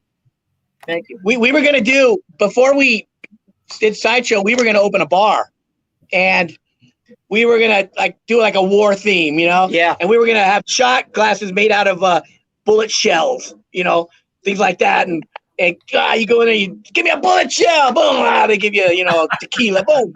We were gonna do stuff like that, but you know what? Sherman doesn't drink. He doesn't want to deal with a bunch of drunk people all the time. I didn't want to. It just didn't seem like a natural thing. That's why we did Sideshow. Now, I've left the company. I left the company about 10 years ago. And Sherman thinks he knows why I left. But really, the reason I left is it was really not good on our friendship, owning a business together. It was bad. I can contest to that, but sometimes you have to fight through things. Well, it is what it is. But he's done great. He's done even better. I mean, Sherman loves this. Personally, I can't stand hanging around with musicians. It's like, dude, when we play anywhere, you guys know me. When we play anywhere, my favorite place is being outside by the van, hanging out, talking to people, normal people. I don't need to be talking with the other bands, like we do. I mean, but I like to I'll talk to one guy for 2 hours. That's just the way I am, So Sherman's the other way. So this is really a natural thing for him. He likes this people person. He likes this chaos in his life. And he's got a really great lady now, and they do it together. And when I see them together doing it, they're focused, man. They love it. So it's great, Hey, I think it works out good. Look who decided to check in. He was supposed to be on the show. Fraser's saying hi. I see him. Damn, dude, I gotta go. Oh shit! See you later. Hey, Mike. It's been fun. Good night. Michael Schenker jammed at Sideshow? Yeah. Yes, he did. Michael Schenker's been here. Doro's been here. Coolio comes about once a year. Smokey Robinson and the Miracles. Not Smokey, just the Miracles. Weird Al Yankovic's drummer's been here. A band called Revelations that was on tour with Evanescence has been here. And one of the girls who used to be a Mouseketeer with Timberlake, Spears, and Aguilera. She's been here, and just a bunch of other people. Oh, that's a great story. So, the drummer for Weird Al What was his name, dude? John Bermuda Schwartz. John Bermuda Schwartz. Look him up. I swear it was a Saturday. They were here for 8 hours. He came in. They were getting ready to go on tour. He came in and him and his techs. They set up the drums, got them all done. He moved them around and everything. He never hit the drums once. He left. They broke them down and they left. How easy is that? They just put them together to make sure that everyone knew where everything went. That's all it was. It was fun. Julio, but Coolio Michael Schenker. Yeah, Coolio. Yeah, Coolio comes about once a year. I know his manager, so he always hits me up. I cut him a great deal, and we leave him alone, and they usually come late at night, like 11, stay to 2, so that way they're not bothered. Just don't ask him about Weird Al. There's a connection. Boom. Don't talk to Coolio about what's that? Don't talk to Coolio about Tone Loc. Woo! Pistols be coming out on that one, buddy. Hey, just a second. Who do you go? William. As soon as this live broadcast is over, it'll be available on YouTube forever. So anything you miss, anybody that misses, you can watch this on YouTube as many times as you want. So just wanted to clear that up for everybody that is watching. So the chat has been blowing up, man. This is a lot of fun. That's why I'm trying to. Well, cool, because I can't read that stuff. Hey, going back to that bar that Gimmi was talking about that we were going to open up, just for clarification, we were going to call it King Fowley's. Hey, tell him the story about you in the pit at the country club with Pestilence. Okay, well, you were talking earlier about, did we go around beating up glamours and whatnot? That's just not my thing, dude, So I'm not the tallest dude in the world, and wherever I go, someone always fucking tries to sucker punch me or whatever, or they jump in front of me so I can't see. And Charles, West, Sean Sitka, and Shaman Styles came out from Houston, and they were catching the Pestilence, Death, and Pre-beard, right, Sean? Yeah, pre-beard Sean. Pre-beard Sean. This is when he wore his green army coat, and I was in the pit, and I think I was on someone's shoulders, and someone probably just didn't like the way I looked or whatnot, and he fucking cracked me, and I fell off and fucking cracked my head open. God damn. No shit. That's how it happened? That was hospital night. Hey, I just got that face like you just want to punch it or something. I don't know. Yeah, I do. Hey, speaking I rest of, my case. I just want to punch it right now. Speaking of people cracking their skulls open, can you tell the story at the Axiom when you offered a T-shirt to a guy or whoever, somebody to jump off a PA, or how'd that go? Yeah. Okay. So what I recall is I usually, hey, you got to earn your shirt, right? Depending on what it is. And I said something to the effect like, I'm going to give a shirt to the next guy that jumps off that fucking PA. It was like 19 feet tall. And someone did it. Wasn't it Matt? No. Hefner? No. That was way later. I thought that happened at the Axiom. Oh yeah, I'm sure it did. I can't remember every single incident of my life, like King Fowley, but yeah. So you know what, man? We played with MOD, which was a great show for us. We did a show with DI. I believe it was DI we did a show with. I think they used some of our equipment because their car broke down or something. They were nice to us. They're from here. Are you talking about this show? Yeah. Yeah.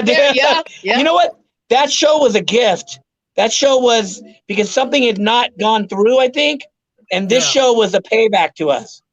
Because I think they wanted a punk band on there, but that's what I think. It's odd that you guys play with DI, so yeah. That show was ripping, dude, and that place was packed, and everybody in that place went off when we hit the stage. So I feel like it was a success. When I was listening to that podcast, the one that he had with King Fowley, and he was talking about how when they came and they saw us open up for Sick of It All in DC. Oh yeah. I'm glad you brought that up. We've been fortunate that we can play with a lot of different sort of bands. We played with SFA, I think, was one of the bands we played with there. And then when back in our early times, even if like we went out on tour the first time and we were jamming at Francisco Studios, one guy came up to me and he said, "Dude," he's all, "You guys are metal?" And I'm all, "Yeah." And then he's just all, "You sound more punk rock." He's like, "Well, fuck." We're really a crossover band, in my, Dude, we were in DC. Fally, I don't know if King Fally would have brought that up or not, but so we're Sherman. Okay, this is one of the things that you don't realize. 3 blocks from the White House, it's hell zone, dude. It was back then. I've been there, yeah. Yeah, it's syringes and you name it, man. Homeless. Being in DC was my first experience talking to someone who did crack. Yeah, so we're in the van. It's 150 degrees, right? And humid. So we're in an alley because you can't park anywhere. Okay, move along. We had no money. We parked in the alley behind the club, right? So we got all the doors open, man. We're all sweating and we're all napping. And we wake up. I mean, you wake up, you go, mwah, mwah, what the hell? Where am I?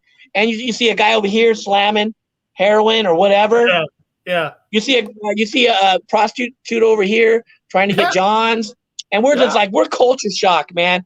We're like, what the? We had nowhere to go. So Sherman and I, it was evening time at this point. So Sherman and I said, that's when Sherman used to drink. So Sherman and I would go, where we go? What do you want to take a walk? You want to take off? So yeah, let's go take off. And anyway, just to clarify, times like this, Rich wouldn't want to join us, so he feels left out. Yeah, he would just be doing his own thing, but that's what we did. So we took off, and Sherman and I went into the Safari Club where we played that afternoon. It was a Sunday matinee, and we went in there, and it was kind of empty, and there was a bartender. So the terminology is you belly up to the bar, you get your beer, and then you elbow. So you turn, you grab your beer, you turn around, you put your elbows on the bar, right? Kind of check out the scene, looking for the ladies or dudes in this case. So like this. So we're elbowing, and Sherman and I are looking at each other going, man, what a great show, man. This place there was 150 people here, 4 hours ago. All right, cool, man. Now you look at the new SFA gave me a shirt because I let him use my cabinet. Things like that. We're just reminiscing. So I'm all, cool. And it's kind of dark in there, and we're seeing some movement. So we're looking, we're barely drinking our beer at this point. And we're looking, and Sherman and I, we both focused at the same time. And we both realized what was going on. It was 2 dudes dancing, like dirty, like a guy and a girl would be doing, And we just looked at each other, dude. I swear, man, we bottomed up. Click out. It became a homosexual bar. Yeah, it's like, dude, the Metal Club 4 hours ago. What? It became a gay bar at night. So we got the hell out of there. Sherman stayed for a little while. There was a place in Houston. Not in Houston, in Austin that was like that. A buddy of mine, actually Ray, the guy that was on it first, he played a show there. Yeah, was it the Blue Oyster Bar? It might have became the Blue Bar. I don't know. Well, Safari Bar. So the album, I know you guys don't really, you haven't really touched on it too much, but I want everybody to know that the album, the unreleased album that was out on CD will be available on vinyl. But I got this. Charles, did I get this from you? I think I did. Yeah. This is kind of cool right here where it says Insecticide LP on No Pretense Records. Pretense. Yeah. Yes. Okay. That was you know what happened there was we had done the what? We had done the New Renaissance. We're drinking. Oh. We had done the New Renaissance Thrash Attack 2, and they said that they were following. Yeah, they said that they were following us, and that we had a big following. They saw that we were doing, and they wanted to sign us to their label, but they wanted to. They wanted to put us on a new subsidiary, which was called No Pretense, like New Renaissance / No Pretense, and that's where that comes from. Okay. And the album never came out. I guess they put more effort into not putting it out than putting it out. Yeah, they kind of screwed with it a little bit. It was a weird thing. Little things like New Renaissance had their artist Drew Elliott that did all their albums for At War or whatever, all that stuff. They wanted us to use him, and we were all, no, we have our own guy, right? Yeah. And it's like, we're not bagging on Drew Elliott's artwork. I like it. It just didn't work for us. And it's like, no, we're the artists, and this is what we want. This is what we're going for. Oh, no, you can't do that. Then we go to record the album. They said they were going to get us a drum doctor for Rich to come down and help with drums. We waited and waited. The guy never showed up. Just, I don't know. It seemed like they put more effort into not helping us than to help us. Yeah, that's true. Which one was this? That was just flyer that we Oh, it's made. a flyer. Yeah, that's the album cover right there. That was done by Johnny Edwards out of Dallas, which we met through Chris Thomas, by the way, from Scum of the Earth. Oh, that would have been the album cover? That would have been the album cover? Yeah. Oh, wow, Yeah. cool. So Cool. I don't know how many people have spent the night on the pool table in the Axima, but I know I have several times. And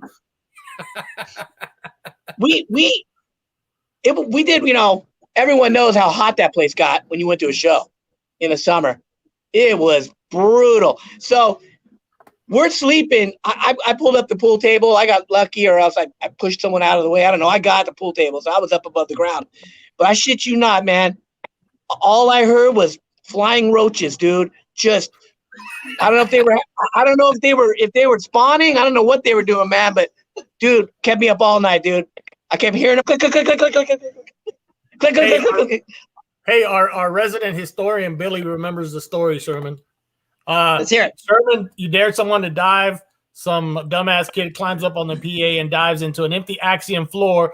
The kid broke his collarbone. Sherman runs over and slaps her shirt on his chest and goes on. All right. The show must go on. Well, yeah, he goes, Get up, pussy. he goes, here's your shirt, and you walk back to the stage. Your mama's outside waiting for you. Hey, you know, one thing about Insecticide is we may have like a kind of a set of what we're going to do, just song wise, whatever, man, but Yeah. there's not, it's all ad lib, you know, it is what it is, you know. Yeah. I hear you, What comes around, we're walking on a razor every night, dude. There was one night in San Antonio, we do this thing where Gimmi like gets down on his knees and I run and I kick over him, Hey. right? And he's grinding his E from Phobia and I kick my leg over, I do the kip winger and I woo, right? And then I go on my merry way. Well, Phobia, some guy came up and was singing with us. I was like, cool, gives me a break on my voice and let the guy sing. Well, he had put the mic stand by where Gimmi was, right? So, and it was dark in this place. So when I went to go do my kick, I kicked the mic stand and it fucked me up when I went to go swing my leg around and I kicked Gimmi in his head and he falls over and broke his headstock. And all of a sudden the song goes, you know, it was right then we just said, thank you, good night. Because he's left-handed. He can't just use any guitar. So going back to something you said, Francisco, earlier, is our shows. I'm pretty lucky. I get to pretty much put the set together. Sherman kind of lets me do what I do, and I try to make mountains and valleys, but I try to keep the energy up. So, two reasons. Sherman doesn't. He's not a busy bass player. He sticks pretty much with the rhythm. Okay, right. So I have to keep the guitar going, man. I got to do harmonies. I got to keep that thing flying because I don't like dead space, you know. So, and we do these things like attention getters. We try to build some suspense. It's almost like a movie. And one of the reasons I do that is, number one, we will never ever be the best musicians in any room we play. We know that. We're fine with it. We're not looking for someone going, oh, yes, you guys are. We don't care about any of that. We don't care about that A Phrygian mixolydian scale. Right. So we have to make the best of what we know. And that's what we know. What we play is what we know. And that's why we like to keep that set rocking, man. We like to get people on stage with us. We like to get people to be a part of it. And that's what makes I think, an Insecticide show sets it apart from other people's show. I agree. Hey, was this a sticker? Was this supposed to be? Yes, that was a sticker. Yeah, sticker. The guy from Demise, I can't think. Adrian? No, his name eludes me right now. Jan Michael Vincent. Oh, I'll tell you this. A guy up in Portland did that for us, and we appreciate that someone, you know, a fan or whatever would do that. I thought maybe that was going to be the center label, like on the. Billy should have used that for the center label on the album reissue. Oh, that would have been badass. Yeah, no, he should have contacted me, but you know, whatever. Whatever. We know Billy, he's new. Hey, you know what? One thing we haven't touched on real quick. I don't know how much you guys are really aware of it, but our good buddy Mike Trujillo from Albuquerque, who does 0 Hours Squared, he's on here right now. What's up, Mike? He's been all over. He's starting a thing where he's making documentary on bands, and he's chosen us to be his gala, the first one.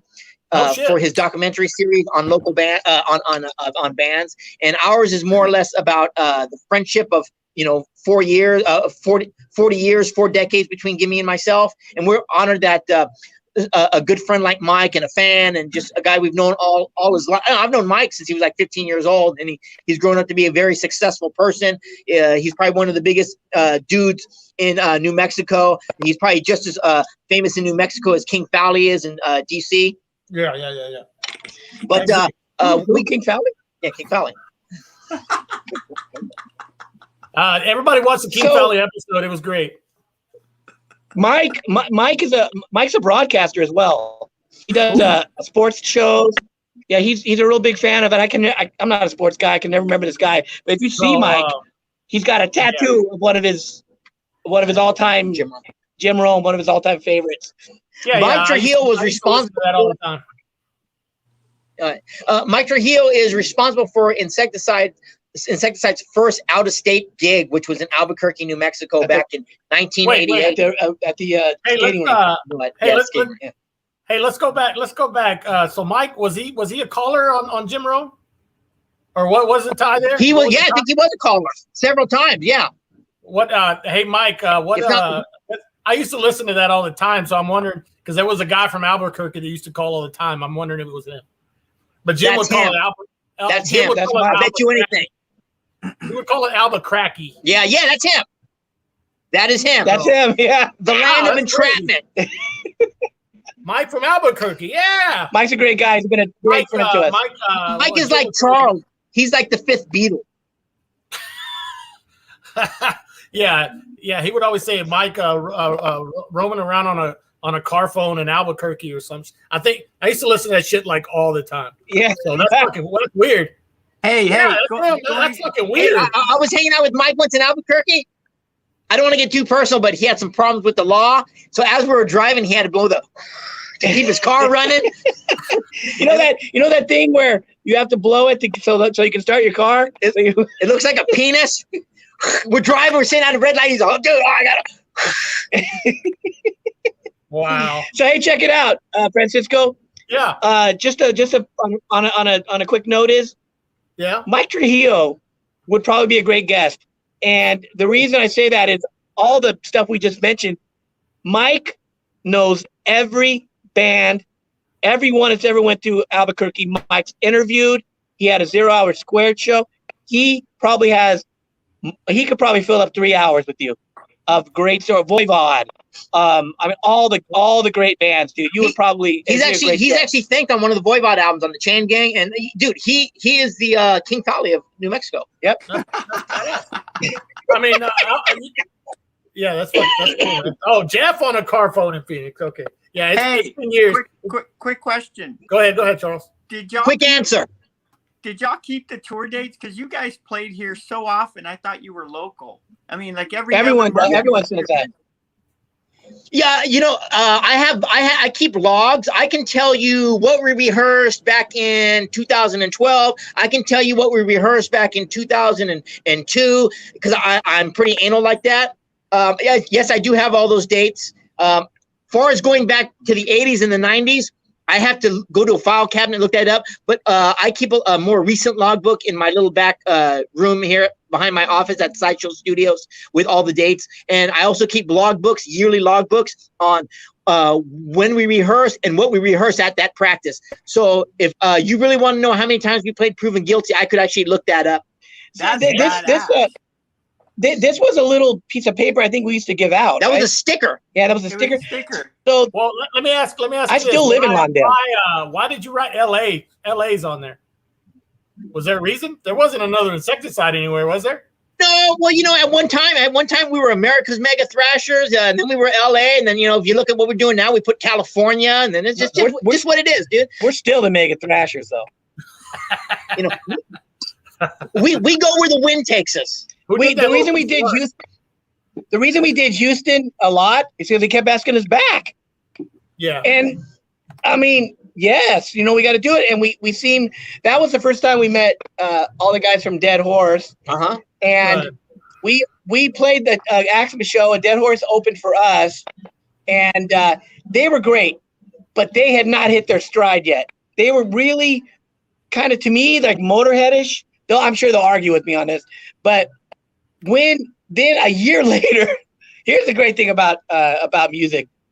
A year later, we came back. Might have been a year and a half. We opened for them, and they were. I mean, Dead Horse they ruled. Yeah. They still rule.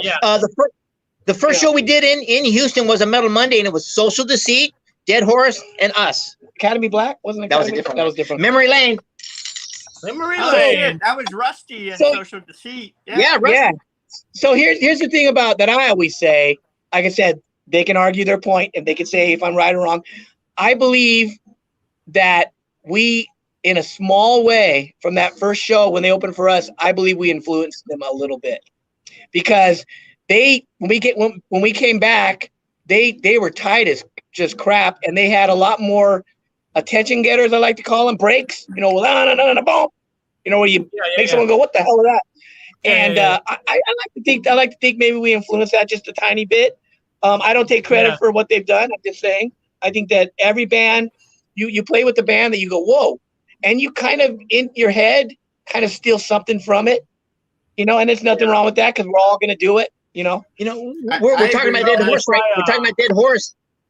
Yeah. I was gonna say we're talking about Dead Horse, and we're talking about a band that we played with back in the late '80s, and we still cherish them as friends. Yeah, like we yeah, for cherish sure. you guys as friends, and For sure. it's just a great that if we would have never started this band or played music or whatnot, man, we wouldn't have the friendship. I feel very loyal to you guys. You know, You wouldn't be talking to Sherman right now. Right. Well, here's a flyer. Speaking of Dead Horse Insecticide, this was at in Austin, I believe. yes, the Ritz. That was a great show, man. Oh my God. That was at the Ritz. That show tore it up. And then the night after that, I think we were in Dallas, and we did that was New Year's Evil. Yeah, it was New Year's Evil. Oh, I sent you that one, Francisco. Did you? All right, let me find it. No, the New Year's Evil one. Yeah, let me look for it. That was a great show, man. Dallas. Oh my goodness. Oh, but hey, getting back to Dead Horse real quick and the documentary, it's also going to have interviews from people, and Greg Martin from Dead Horse is one of the guys that we've asked to be interviewed. And sadly to say, we also wanted Russ Reaver, but since he's no longer here, and just we got a great support of people who are hopefully going to be on this documentary that Mike's doing for us. Dino from Fear Factory, hopefully Gene Hoglan, Juan Garcia from Agent Steel. It kind of gives us some street cred. Yeah, dude, that's badass. Hey, so where can anybody get information about this documentary or whatever? Is there any? Stay tuned. No, not yet. You know what? We're past the planning stage. We've already went and did some interviews. It was supposed to be kind of Zoom because of what's going on with the pandemic, but there's been some change of plans. You can always go to 0 Hours Squared at Hotmail and ask Mike about some questions. But trust me, once this thing comes out, Mike is a go-getter. He's a doer. He wants to put this in film festivals and things like that. So when it comes out, trust me, you guys will be the second to know. Great. So, I look forward to that one, brother. I always say there's like there's 3 tiers of documentaries. You've got the top-notch, more money than you can even think about, Iron Maiden documentary, where there's just money. There was so much money and they could do anything they want. Then you had the one with Anvil, which was low budget, but it was to me, one of the great stories of a band in my whole. I think that Insecticide is going to be that next tier down. And I'm not saying that I'm not trying to belittle us, what we are, but we're just not as famous as those bands. But in my opinion, Sherman and I have talked about this. We are the documentary for that kid that's sitting in his bedroom that is learning how to play guitar, not even tuning it yet, but he's trying to do that punk riff. But it's out of tune because he hasn't learned yet. Kind of like us. We're the documentary for that kid right there. And I hope that we can spark something in them to be the next great band. Well, that's what we're doing. Famous does not make a good documentary. A famous person, that doesn't mean anything. So everybody, we're the underdogs. You guys have your own story. You hear a lot of good stories about, you know, people that virtually unknown and you know, it's some of the best shit you'll ever see or hear, right? So, yeah. So, all right. So, I think Charles might be one of those guys, you know, in the garage, in the garage or in the whatever, hiding from his mom so he could play evil music, you know. That's right. And maybe we can inspire guys like that, and I think we do. They might, you know, they're going to be better than us. Awesome. They're going to have more success. That's awesome. But if we can, and I believe Mike's going to get that done. Mike's going to get that done, and I believe that we're going to inspire generations to come long after we're gone. Yeah. And that makes me happy. Wes couldn't be a part of that. That sucks. He is a part of it. He is, dude. He's in here. Yeah, he is a part of it. So, hey, I'm glad you brought that up. Somebody asked, can you? How about sharing a good West story that you guys may have? I have one before. First meeting. Tell him the best one. Tell him. I don't know which one that would be. You know what? I've got one. Go ahead, Charles. So, Wes was interviewing Sherman on Sweet Nightmares, and I will never forget this. I don't know when it was because I was already familiar with the band, and you know, you guys were just chit chatting, and here I thought I was going to get an in-depth answer when Wes goes, "So where'd you get the name?" Oh my God, Sherman! All right. Gimmi doesn't like that story. Hey, dude, it's true, but it is what it is. Sherman, it just makes me, it irritates the crap out of me, but he can say it. Yeah. Well, if it irritates the crap out of him, please say it now. Yeah. Go ahead, man. Well, you want to hear that story? Yeah. Okay. Absolutely. Okay, so I'm working in Gimmi and I, we were playing and we were trying to come up with names for the band. Bloodlust was one of them. Yeah, well, we were called Bloodlust for one gig, but this was like 1984, right? And then we came across some other names, and one of them was Ogre, right? So, anyways, I worked in a hardware store, and the boss always told me, "You gotta read all these products so you know what you're selling." I was like, "Okay." So we get this new display case in, and he's all, "Go to set up that display case and read about the product." I'm all right. So I'm putting up the display case and I'm reading it, and it says the name of the product was called Enforcer. So I'm reading it, and it says, "Enforcer promises to be the world's greatest insecticide." I'm, oh, what? Fuck, a what? World's greatest insecticide. And I looked at it, and I'm all, 1, 2, 3, 4, 5, 6, 7, 8, 9. Okay, 11 letters in it, T's in the middle. And I said, okay, oh, you know what? I'm going to check out this name, insecticide. He's all, no, ain't going to happen. I'm all, dude, it's a fucking great name, dude, right? It's anti-beetles. It's science fiction. Got a big T in the middle. Yeah, got a big T in the middle. And it's just like, it was one of those things where it's like, okay, well, you know what? We're not pigeonholed about singing about the devil or suicide. It's kind of, our music's kind of sci-fi. Dude, I've been so lucky that Gimmi lets me run with the lyrics, right? And I respect the band, so I'm not going to write anything stupid. I'm not writing about cars or this and that. I try and write about real subjects. Like when we talk about like proven guilty, that was a social injustice song before social injustice was social injustice. So anyways, Gimmi doesn't like insecticide. So I said, fuck it. So I had a car with a spoiler on the back. So I wrote insecticide on the spoiler, and I wrote it on my jacket. And I guess he just went along with it afterwards. So we're doing our first gig out of state in New Mexico, and guess who's opening up for us? Enforcer. And you know what? At the end of the day, all I could think about was, what would King Fowley do? Oh, hey, I can't say this. I can say, let me get that with my teeth. Hey, dude, King Fowley showed us he took us around. He showed us the Minor Threat House, which is very famous. The Exorcist stairs, all of those are near his, you know, and he was very gracious. And I don't want to call out names, but someone in that King Fowley group of misfits that kind of followed him around at the time, someone may have stolen a package of steaks. Someone may have stolen a package of bologna. And I think one of them may have stolen a loaf of bread down their pants. But we all were grateful to eat that stuff later. That happened in LA. Hey, you know what? We hung out with King for a day or so. We hung out with King for a day or so, and he took care of us. We're greatly indebted to him. But you know, all the times that we hung out with him, I never saw one cash transaction. Nope, there was no cash. Hey, we also he let us rehearse in his rehearsal room too. I think it was a house, or it was down in the basement. King's the best. with Buddha. Buddha did the same thing. Well, we had to teach Buddha how to do it because we learned it from King Fowley. You got to learn from the best, man. Hey, how about this handsome group right here? Oh yeah, there we are. Oh, okay, that was us at the Southmore house. Sherman was 15 years ago. Yeah, Sherman was regrowing his hair.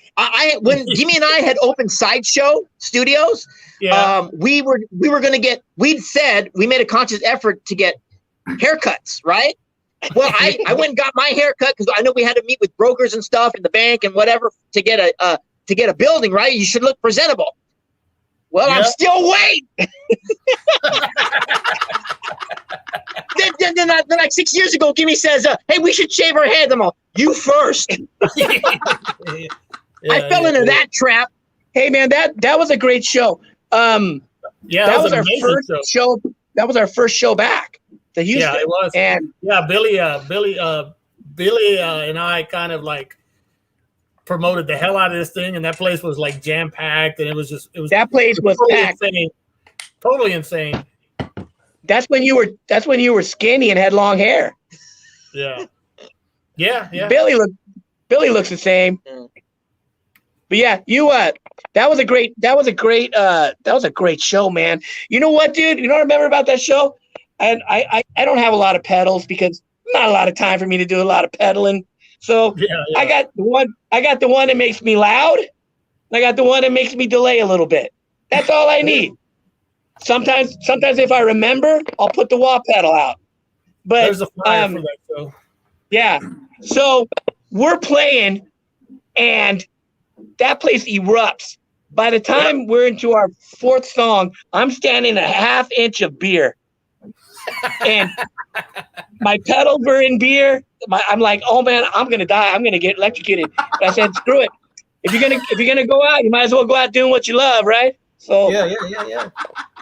You know, that was a big turnaround for us because I have to thank you for this because Gimmi and I weren't really playing together at that time. You know, we were both kind of doing other things. I was focused on, the studio, and Gimmi was jamming with Dale and those guys. And it's like Insecticide sort of took a back burner. And then, I put that eyeball band on the back burner because I wanted to focus on the business. And I got the call from Billy, and, we went and did the show, and it just kept the ball rolling for us. And, even back in the 80s and then the 90s, Gimmi and I may be best friends and do a bunch of shit together, but there are times where we really don't see each other for a while. There would be times where like we would keep the gear in the van, and I would see Gimmi in 2 months, say, hey, we got a gig coming up 3 weeks. So I'd meet him at the rehearsal hall. We unload the gear and we jam, and he'd go to Orange County and I would go back to Hermosa. But before Bill Bates passed away, he had called me and he said, hey man, I'm doing shows now and I'm doing the Venom show. And I said, oh, all right. And I'm thinking, was he going to ask us to open for Venom? And he's all, you want to play? I think it was either the week before or the week after. He's all, you want to do a show with me? And I said, Bill, I got to be honest with you. I go, it's been like 18 months. I haven't seen Gimmi, and I think I've spoke with him for like 5 minutes on the phone. And I said, let me just call him. So I called up Gimmi and I said, hey man, Bill Bates called, and he's doing shows and he's doing the Venom show. And Gimmi says, without skipping a beat, he says, so when do we open for Venom? And I'm all, we don't. We do the show the week after. So Gimmi's all, you know what? He's all, that sounds like fun. I said, all right. So I call up Bill and I said, hey man, I go, Gimmi will do the show. So Gimmi and I have to make arrangements to start rehearsing and whatnot. So it must have been 5 or 10 minutes after that, the phone rings and it's Gimmi, right? It's been 18 months. I haven't seen the guy. I spoke with him 5 minutes the last 18 months. He calls me back and he says, hey man, do you know Insecticide turns 30 this year? And I said, no, I didn't. And then that was the start when Bill Bates brought us back to Houston, and we played at Fitzgerald's, that we started celebrating 30 years of effing metal, and it's actually 35 now. It's 35 now. I want to say thank you to all you guys for keeping us here. Go ahead. I got a great picture of us with Bill Bates, and I should have sent it to you, man. You could have showed it right now. It was the last picture we ever took with him, me, Sherman, and Jason. And I told Sherman, I said, Sherman, everybody's gonna like take a picture with Bill and they're gonna hug him. Let's put our fist and look like we're gonna beat the crap out of him. Take his money. And so Sherman goes, yeah. So Jason, yeah. So that's the picture where he's in his wheelchair, and we're all just like, I've seen it. And we're gonna kick his ass. But that's done. That's complete love. Yeah, that is that's a moment in time, and I wish I would have sent that to you. Yeah. And I think probably within 2 months, Bill was gone. Yeah. Hey, Gimmi mentioned something earlier that we haven't been doing much, but I'm doing my own thing right now, just as a teaser. On the cover of what I'm going to do, that I'm doing, there's going to be an X, right? And imagine on the X, on the top of the X, it's going to say SN for Sweet Nightmares, and on the other side of the X, it's going to say WW. On the other side of the X, it's going to say BB. Down the bottom, it's going to say BP, and that is my homage to our brothers and guys that had no reason to call us or to invite us to their studio and talk to us, but we thank you. Oh yeah, that's awesome, man. That's cool. Well, shit, man, we've been going at it for like almost 2 hours, so. I know, man. I gotta go home. yeah. Hey, it's only like 7 over there. Come on. Oh yeah. Well, you don't call me out, man. Yeah. What's that? So, look. Is that a white cassette or a black cassette? It's white. Is that a white cassette or a black 20 cassette? on top. Oh yeah, go ahead. Let's show it off. All right, look at that, dude. Oh, you know what? I probably physically typed that on the typewriter. Yeah, I think King Fowley showed him how to do that. Yeah. Hey man, we love King Fowley. Of course you do. Well, hey, for those of you who've been stayed here for 2 fucking hours listening to us fucking jibber and jabber, I hope you kept the tally. And the one who nails it or gets close to it, we will send you a decal. Thanks for playing the King Fowley game, man, myth, the legend. Yep. Hey, I hope we've entertained you. I hope that you got to see a little bit of Sherman and I. This is when we're at our best, when we allow each other to spitball, and we've got a lot more stories, and we could probably do another 2 hours. Dude, we have barely touched the tip of the iceberg. Yeah, I know. But I'm not sure I can stare at you guys for another 2 hours. I mean, King Fowley could. King Fowley might be able to do it. All right. So before I let you guys, Sherman's. Hold on, I got fucking Billy. Billy's all over it today. Sherman's new project, the Sherman Jones and the Miracles. Actually, it's Tubular Tommy. I like to call it. All right. So Andy, I don't know where Roy's at. He's usually tuning in, but he's probably busy making flags or whatever. But before I let you go. Thanks for asking that, Charles. So Barry. Hey, can I tell one story? Can I tell one quick story? Yeah, of course. Okay, all right. So check this out. So Gimmi and I, back then, you had to write letters and get a fanzine, and it just wasn't like it is now. We go to the internet, punch in a band, and if you get it instantaneously. You had to wait for your goodies in the mail. Very pretty website, So Gimmi and I meet this gal, Abby Cunningham, out of Chicago. She was doing a radio show called Metal Mayhem. And she had turned us on to a guy named Mark Sawickas. Like, I guess they went to college together, or they knew each other from gigs. I don't know.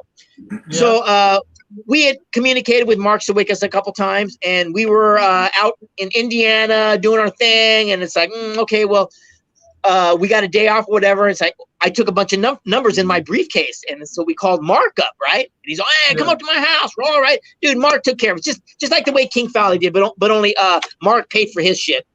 And he brings us up to his house. He gets his pizzas, gets his beers. And I kind of forget how it goes. Either we had a gig in Chicago, or Mark got on the phone and got us a gig in Chicago. We opened up for Blood Cum. But anyways, and at a record store. No, it was not an airport hangar. Okay. At the Metropolis, at the Metro. Let me tell the story. We smoked them, by the way. So we never really got to see Mark much after that. And over the years, dude, I'm one of those guys. I hate being indebted to somebody. You know what I mean? If we're gonna go somewhere and you're paying for, that's just me. That's my hang up. So, anyways, for 25 years, I've been. Oh man, I got to pay Mark back somehow, right? So, anyways, I was talking to Enrique Chavez, and he was doing the grindcore thing for what's his name from Terrorizer. Jesse. Yeah, for Jesse. Yeah. So I'm talking to So I'm talking to Enrique, and he tells me Mark Sawickas is coming out. So I said, oh, fuck, now I'm definitely going, right? So I get there, and the place is sold out, can't get in, right? And I'm like, fuck, all right. So I said, and I told the girl, I said, I need to talk to Enrique, right? They got him a message from how he came out, and he's all, dude, we're sold out. I said, dude, you can't get like one more guy. You know, I'm not bringing an entourage. He said, all right. So he gets me in. So I'm hanging out like in the mezzanine, and the gig was at the club that Prince used to own in Los Angeles, over there by the Bonaventure, right? It's a concrete building, sounds like shit. It's just, that's why he got rid of it probably. So there's some kids next to me, and they're talking about how Mark from Impetigo signed their records, right? And I hadn't seen Mark in a long time, right? And I'm all, he signed that for you? And they're all, yeah. And I'm all, where's he at? You know, what's he wearing, right? And they're looking over, and they're all, there he is. So they point down the floor, and I see him, right? I should have known, right? White guy, fucking vest, all the stuff. So I wiggle my way, and I go find him, and he announced some band or whatever, and I got him alone, you know, and I got him. And soon as I saw him, dude, I shit you not, dude, it was like King Fowley. He started singing songs to me from our demo, right? I'm not that guy, right? I can't even remember our own songs unless I look at the lyric sheet. So I get him a couple beers, and we're talking, you know, and I know he's a busy guy, he's a popular guy. I don't want to take a lot of his time. And I just said to him, I said, Mark, I go, it's been 25 years. It's been bothering me. You know, I'm repaying you with these beers, man, that you took care of me and the band, and you know, you let us stay at our house. And he looks at me, and he's all, what? He's all, it was an honor for me for you to come stay at my house. I wish you could have stayed longer. I'm just all, for 25 years, I felt like this. Hey, Francisco, you remember we saw you at one of those grind? I think, didn't you guys play one of the grind course? I played a show in Downey with PLF. No, Morbosidad. Or no, with PLF at Stardust. I don't know what it was called, but it wasn't PLF. It was me, Matt, and Dave were playing in Morbosidad at the time. Yeah, that's what it was. Okay, that's what it was. Yeah, at the Stardust in Downey. We went. You got a picture of that. I remember that night. I shared that photo earlier today. Yeah. I saw that. It's a great picture.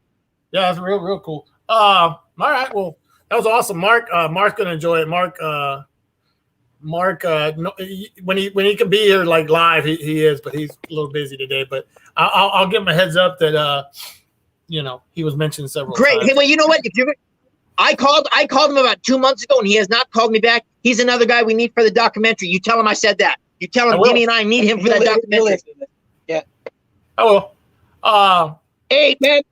So that's the cover. That's the sure. That's the record. Oh yeah, Is cool. it? No, that's the album company. Okay. That's Robert. That's the label. Yeah. That's so, awesome, man. I love the name. The 1990, right? 89-90 album. Yes. For that flyer that I showed earlier, it's being issued on vinyl for the first time ever, right? Yes. So and yes. our friend we've never done vinyl. Buried Alive Records. You can get with Billy if you're on Instagram at Buried Alive Records, or if you can also contact Insecticide at Insecticide Official on Instagram also. But yeah, support. Billy's busting his ass trying to get that out there. Yeah, so he is. It's cool for him to do remember, that. Go ahead. Absolutely. He's remember, he's smarter and he's cooler than every one of you. Yeah. Just know that going in. Hey, real quick note. This is for insecticide enthusiasts who need all that information, like King Fowley would need to know, but he wouldn't know this. The first person ever to spin an Insecticide album was Billy. Yeah, last Monday. Yeah. So Billy's working hard, man. I think he put out a lot of his own cash. Let's sell these records for him, man, so he can make some more stuff. Absolutely. Oh, hey, I don't know if you guys know this, but Brian, I heard from Brian Posey yesterday. He's asking for us to come out there in March 2022 for the next fundraiser. Yeah, he was in the chat a while ago, so he's been listening. Oh, he was. Yeah, he was in here. He said, all right, he said hi to you guys, and you guys were too busy yapping that y'all didn't see it. So, but yeah, no, we don't yap. Really? Shit. Are you yapping? So anyhow, Buried Alive Records. I told you, man. Yeah. That's awesome. Thank you, Francisco. Appreciate that, man. He's still hey, here. just out of curiosity, we've been on for 2 hours and 12 minutes and 2 seconds. How long was King Fowley on for? I don't remember. Hey, well, you know what I want to know? I want to know, would King Fowley think that we were a funny and entertaining 2 hours. That's what I would like to know. How about you? I don't know. I'll ask him. King Fowler, are you listening? Who All wants right, that decaf? Come on, it's just like guessing the jelly beans. If they remember.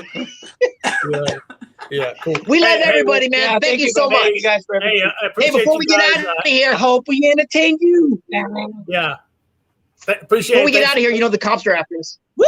All right, cool. woo, Yeah, woo! there it is. All right, guys, I appreciate it, man. Hey, one more tidbit. One more tidbit. Yeah. So we were talking about like insecticide lyrics or whatever, and how we like, we try and stay, socially conscious, like with proven guilty. I'm working on something right now that I'm going to bring to the table, so Gimmi can veto it. It's like a part 2 saga of proven guilty. Because remember at the end of the song, what happens? What did he say? Proven innocent. He says, "When's my parole?" All right. Yeah. Yeah. Well, he's 35 years. His parole should be up by now. So I'm working on something sort of like the continuing saga of Charlotte the Harlot and 22 Acacia Avenue. I'm just throwing it out there, so if you don't hear it, it's because he vetoed me. All right. Well, we know who's the leader of the band now. Hey, guys, again, We're both the leaders, but we both. Yeah. Oh, we appreciate you, Francisco. Thank you, man. Hey, Charles, you're the best. Love you guys. Thanks, man. We're both in charge, man. We're both we kid. I know, You know who's really in charge? Charles in charge. Charles is in charge. All right, guys. I'll be in touch. No, with no more clowning around. You know who's in charge? King Fowley's in charge. That's right. I thought it was King All right, Valley that so- was in charge. It is King Fowley's. Okay, we'll see you guys later. All right. All right. Appreciate it, bro. Keep those guesses coming. Hey, Francisco, I'll Yeah. call you and let you know what the tally is. All right, I got you. Thank you, man. All right, Thank brother, you, later. guys. Love Thank y'all. you. Later. All right. That was cool, Charles. Interview Excel, Final Conflict. Oh, Midtown Pizza. I forgot about that show. That's a good show. Insecticide playing at a pizza joint while Ruben's ordering like 5 XL pizzas or whatever. Was that in San Antonio? Yeah, that was in San Antonio. Yeah. That's when he took a dump by the loading dock, right? Probably. I don't know. All right. Hey, I appreciate everybody hanging out, man. That was cool. Those guys are guys are awesome. Those guys are awesome. Like I said, get with Buried Alive on Instagram. Just start asking them questions. Start pestering them about when it's coming out and how do you get one and all that. So, because he's doing it on his own, being an insecticide nerd as he is. Yeah, help him out. Help out my brother Billy. Another thing before we go, I got a show plan. I got a plan for Wednesday. I just haven't made a flyer with. Hopefully it comes through. But Wednesday, unless something that changes, I'm gonna have Louis from Devastation. If y'all remember Devastation from Texas. He was also Louis Carrizales. He was in Devastation. He was in Death. Hell Dogs. He played in Death for a minute. Indignation. Who else was there? Trying to remember. But yeah, Louis. Yeah, he was on the classic Devastation album, Signs of Life, which is total thrash album. So he said he'd do it. So I'll start making a flyer for it. So yeah, tune in Wednesday, man. That's gonna be cool. Louis, we'll talk about him seeing the infamous Slayer versus Slayer show, and seeing whatever, all that cool stuff. San Antonio scene. So yeah, it's gonna be fucking awesome. And then check out the channel. I got a bunch of stuff on the channel, man. Interviews with all these ruin, cardiac arrest, paralysis. I mean, impetigo. You name it, immolation, chorophobia, incantation, nuclear death. Thanks, Mike. I appreciate it, man. That's cool. I'm glad I found out about the Charles, you look tired. Go to bed. It's actually like 4 minutes past his bedtime. So yeah, you're right. So we'll be going in a minute. So But yeah, check out the channel, youtube.com, my name, and subscribe to the channel, man. It does help out, gets more people more people find out about the show that way, liking, commenting, and all that. It's been fun doing it. Charles, appreciate you helping me out with this, dude. It was cool. Thanks for the flyers. Thanks for having me on here, man. That'd been cool. Yeah, I'll interview Ruben live on the set at Papa's Barbecue. You're killing it today, Billy. You're fucking killing it, dude. But yeah, man, working on a lot of other cool stuff. I mentioned it before, but it's still Cryptic Slaughter, Scott and Les. I've talked to them about it already sometime this summer. Lots of other cool shit, man. And also those like album shows like Charles did with me on Hella Weights and stuff like that. I'll be doing more shows like that too. So those are fun to shoot the shit about classic albums, So again, thanks everybody for tuning in. It's been cool, man. Charles, you got any parting jokes or anything? Any words of wisdom? The only thing I could say is that none of this would have been possible without Sweet Nightmares, because I heard a lot of bands on there, and I got lifelong friendships out of that. Yeah, that's true. Rest in peace, Bill, and rest in peace, Wes, man. Yeah, it's crazy to think about that, right? Right. Crazy. I mean, I was a kid in school listening to the radio show, So it's wild to think about that. But anyway, Ruben, everybody that's been participating was pretty active in the chat. I like it when everybody becomes part of the show. It's more entertaining than just when you guys get involved. So appreciate that. Well, I guess that's it. Pose. All right, so I guess that's it. Charles, I'll talk to you soon, brother. Take care, man. All right, brother. Later. All right, let's get out of here.